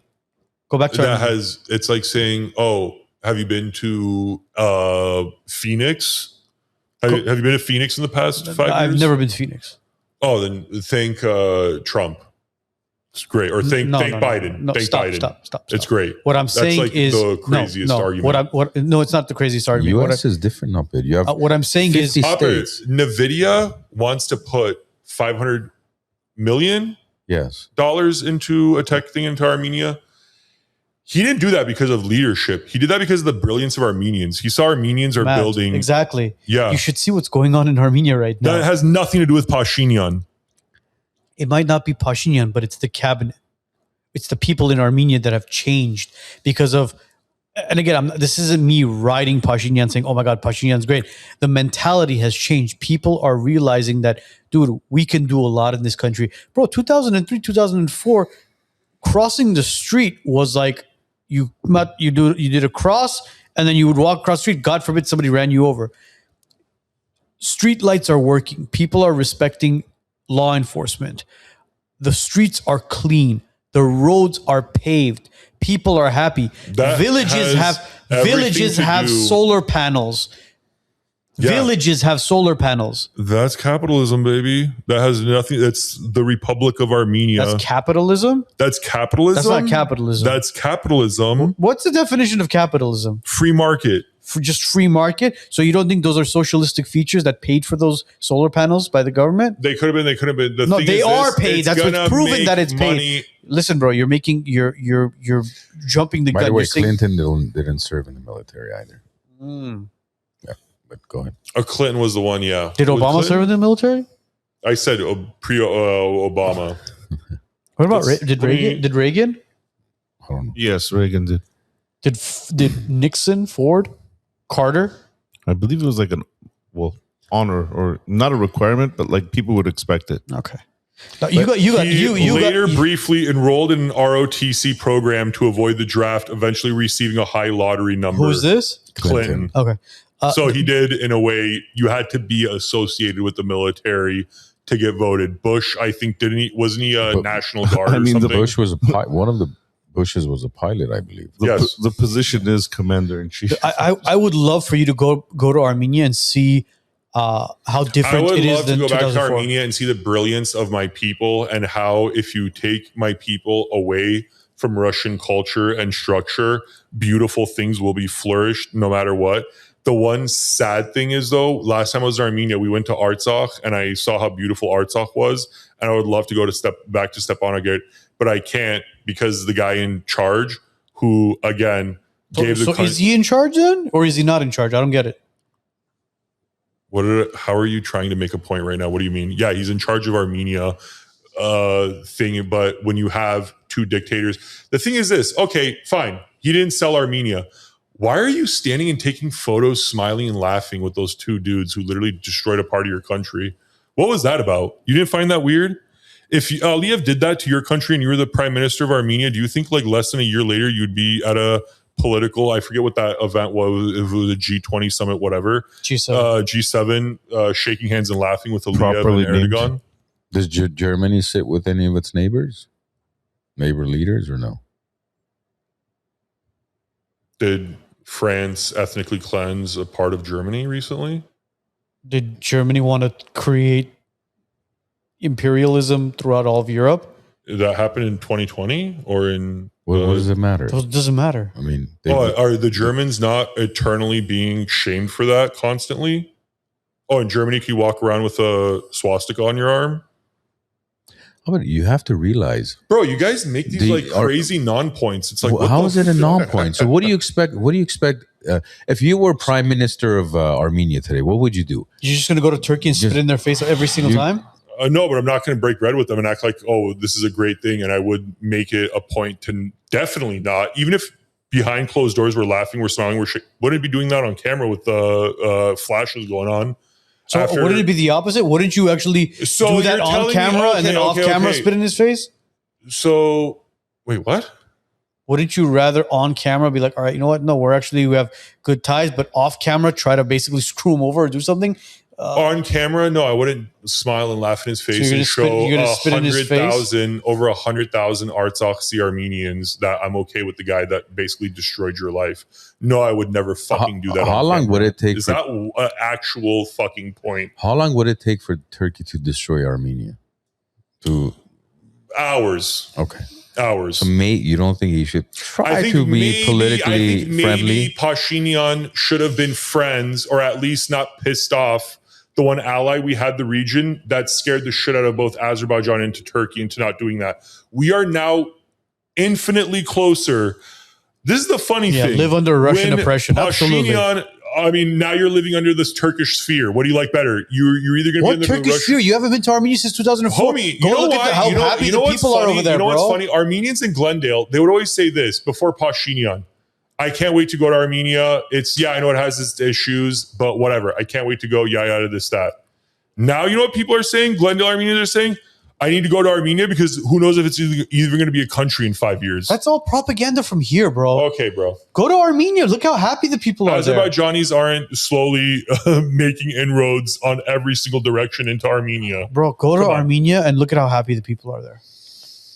Go to Armenia and look at how happy people are. I was there in September. What are you talking about? I was there in September. Dude, do you think the Artsakh, do you think the Armenians you were in Yerevan, dude? No, I was not in Yerevan. Don't give a shit. No, I was not in Yerevan only. Oh, you went to Shushi and you saw the people living there being shot at by people by Azerbaijan. Were you even allowed to go to Shushi? I didn't go to Shushi. No, I didn't go to Shushi. Did you go to Artsakh? No, I didn't go to Artsakh. Interesting.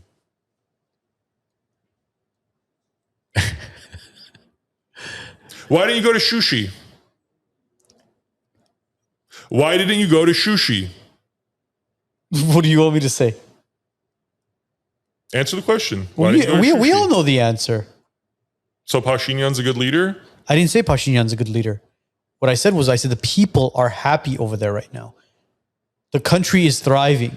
This is the one thing that drives me insane about like, I'll never understand it, dude. It's the same thing that I would go, dude, this like LA, wherever, if I brought up a issue, it's such a gated community answer where, yeah, the people are happy in the gated community. I was arguing with a friend from Portland. Bro, the city's great. I was like, dude, I was just in Portland recently. My fucking tire got slashed when we were parked in a bar for like 20 minutes. We came out, our tire was slashed. How are you saying Portland's? My neighborhood's fine, dude. Oh, your neighborhood where houses are like $2-3 million and there's a gated community. Yeah, obviously your neighborhood's going to be fucking fine, dude. Okay. Obviously people are going to be happy in a gated community or places where shit's not happening. Okay. But places where people are getting like, when places like villages that you're not allowed to go to because of how dangerous it is are getting shot at. You want to ask them if they're happy or not under Pashinyan's rule? It has nothing to do with Pashinyan's rule. It has to do with the fact that, look, Matt, I think where we don't see eye to eye is you think Pashinyan was somehow elected into office, and you think Kocharyan was elected into office, and Ser Sargsyan. These people were planted into those positions. And there's a reason, because back then they had to be under Russia's rule. Now they have to be under U.S. rule or whatever. Bro, Western Armenians... asset. That's just the way politics works. No matter who was in office. No, hold on. You truly believe Pashinyan, a journalist, started walking from wherever he started, and then all of a sudden tens of thousands of people came together. He sat down with Ser Sargsyan. It wasn't Soros funded. Soros had nothing to do with it. And intimidated Ser Sargsyan, where Ser Sargsyan, yes, I will leave my throne for you to take office. You think that's what really happened? There was no funding, outside fund. There was no NGOs in Armenia pushing shit. Of course, but who allowed it? Was it the U.S.? Somebody allowed it, right? Somebody wanted Pashinyan in power. Yeah. Yes. So Pashinyan didn't sell off Armenia. Pashinyan was the scapegoat so that he could sell off whatever needed to be sell off. Yeah, the big question, exactly. You think Ser Sargsyan would just basically just get up and say, like, all right, you know what? I guess my reign here is over. Did you see the meeting when they sat together like this? Like across from each other in 2018? Yeah, he was dressed in his camouflage gear with his hand wrapped. I need to use the bathroom. I've been holding, my poor bladder is about to explode, and I don't want to keep just going. Go on Starbucks. Let's do this. Well, this conversation is not going to end. Yeah. We'll have you back another day. We'll continue the conversation. Our audience is loving you, by the way. Yes. They don't. I agree with Matt. What is it? Tall Armenian is correct. Love you guys. Who are you? Nasaga. I can't read your name, brother. Bad eyes. Speaking of ego, this guy's ego is going to be freaking. We should buy. I agree with you out there. We should buy Matt a one-way ticket to Armenia. Pay for 1 year of his expense. Check it out. I love it. The people will love it. It'll be a great. Are you down to move to Armenia? Armenia's great. Hold on. Would you be down to move to Armenia if we pay for it, and we'll pay for your rent for a year? But you can't come back in 10 years. What? All right, guys. This has been fun. There's one thing. Yeah, pay my rent, pay my utilities. Yeah, we'll pay your utilities and your rent for a year. Yeah. And we'll pay you for your one-way ticket. Let's start off like a 2-week vacation. All expenses paid. What, you guys can't pay 2 weeks? You're about to pay for a year. You can't pay for 2 weeks? No, it's too expensive. That's fucked. Anyways, love you guys. Love you too. One thing before we go, quick. Yeah, I know. He's about to go. By the way, just for the Hantavirus, I wanted to run this. The guy that did the, on the cruise ship where he was interviewing, he made a video of himself. He basically made a video of himself, the Hantavirus. No. Yeah, the guy that was like all hyper and like. Yeah, so a new video came out. Okay. We're going to do that today? Just real quick. Wait. Oh, you hit the camera, bro. No, he's okay. Play it. Let's see what it is. Out. Oh my God, what a coincidence. The Hantavirus cruise guy, Jake Rosemarin, who has spoken from aboard at the cruise ship where the alleged Hantavirus broke out previously, he pleaded years ago with people to get the COVID vaccine, but he didn't even bother to change his costume for the next PSYOP. Watch this video. Girls get vaccinated. Gorgeous vaccinated girls get boosted. And gorgeous boosted girls get boosted again. If you're eligible. That's during gorgeous. So, as in they filmed that thing? No. So essentially, that same guy that was on that cruise ship is that same guy that during the COVID pandemic, he was saying, take the vaccine to everybody else. That video, guy? Yeah, he never bothered to even change his hat and shirt. Oh, that's what okay. The Hantavirus, we got to get into that next week, bro. Yeah, definitely. We got to do some research on that Hantavirus and then get back to everybody next week about it. Research? Well, yeah. What research? Well, maybe we'll go to Armenia with Matt and do some research over there. Matt's in the bathroom. We'll thank him off air. But everybody else, today's episode will be up and running on Spotify, Apple Podcasts, all major platforms. Mañana. Have a great week. Have a great weekend. And we'll see you guys all next week.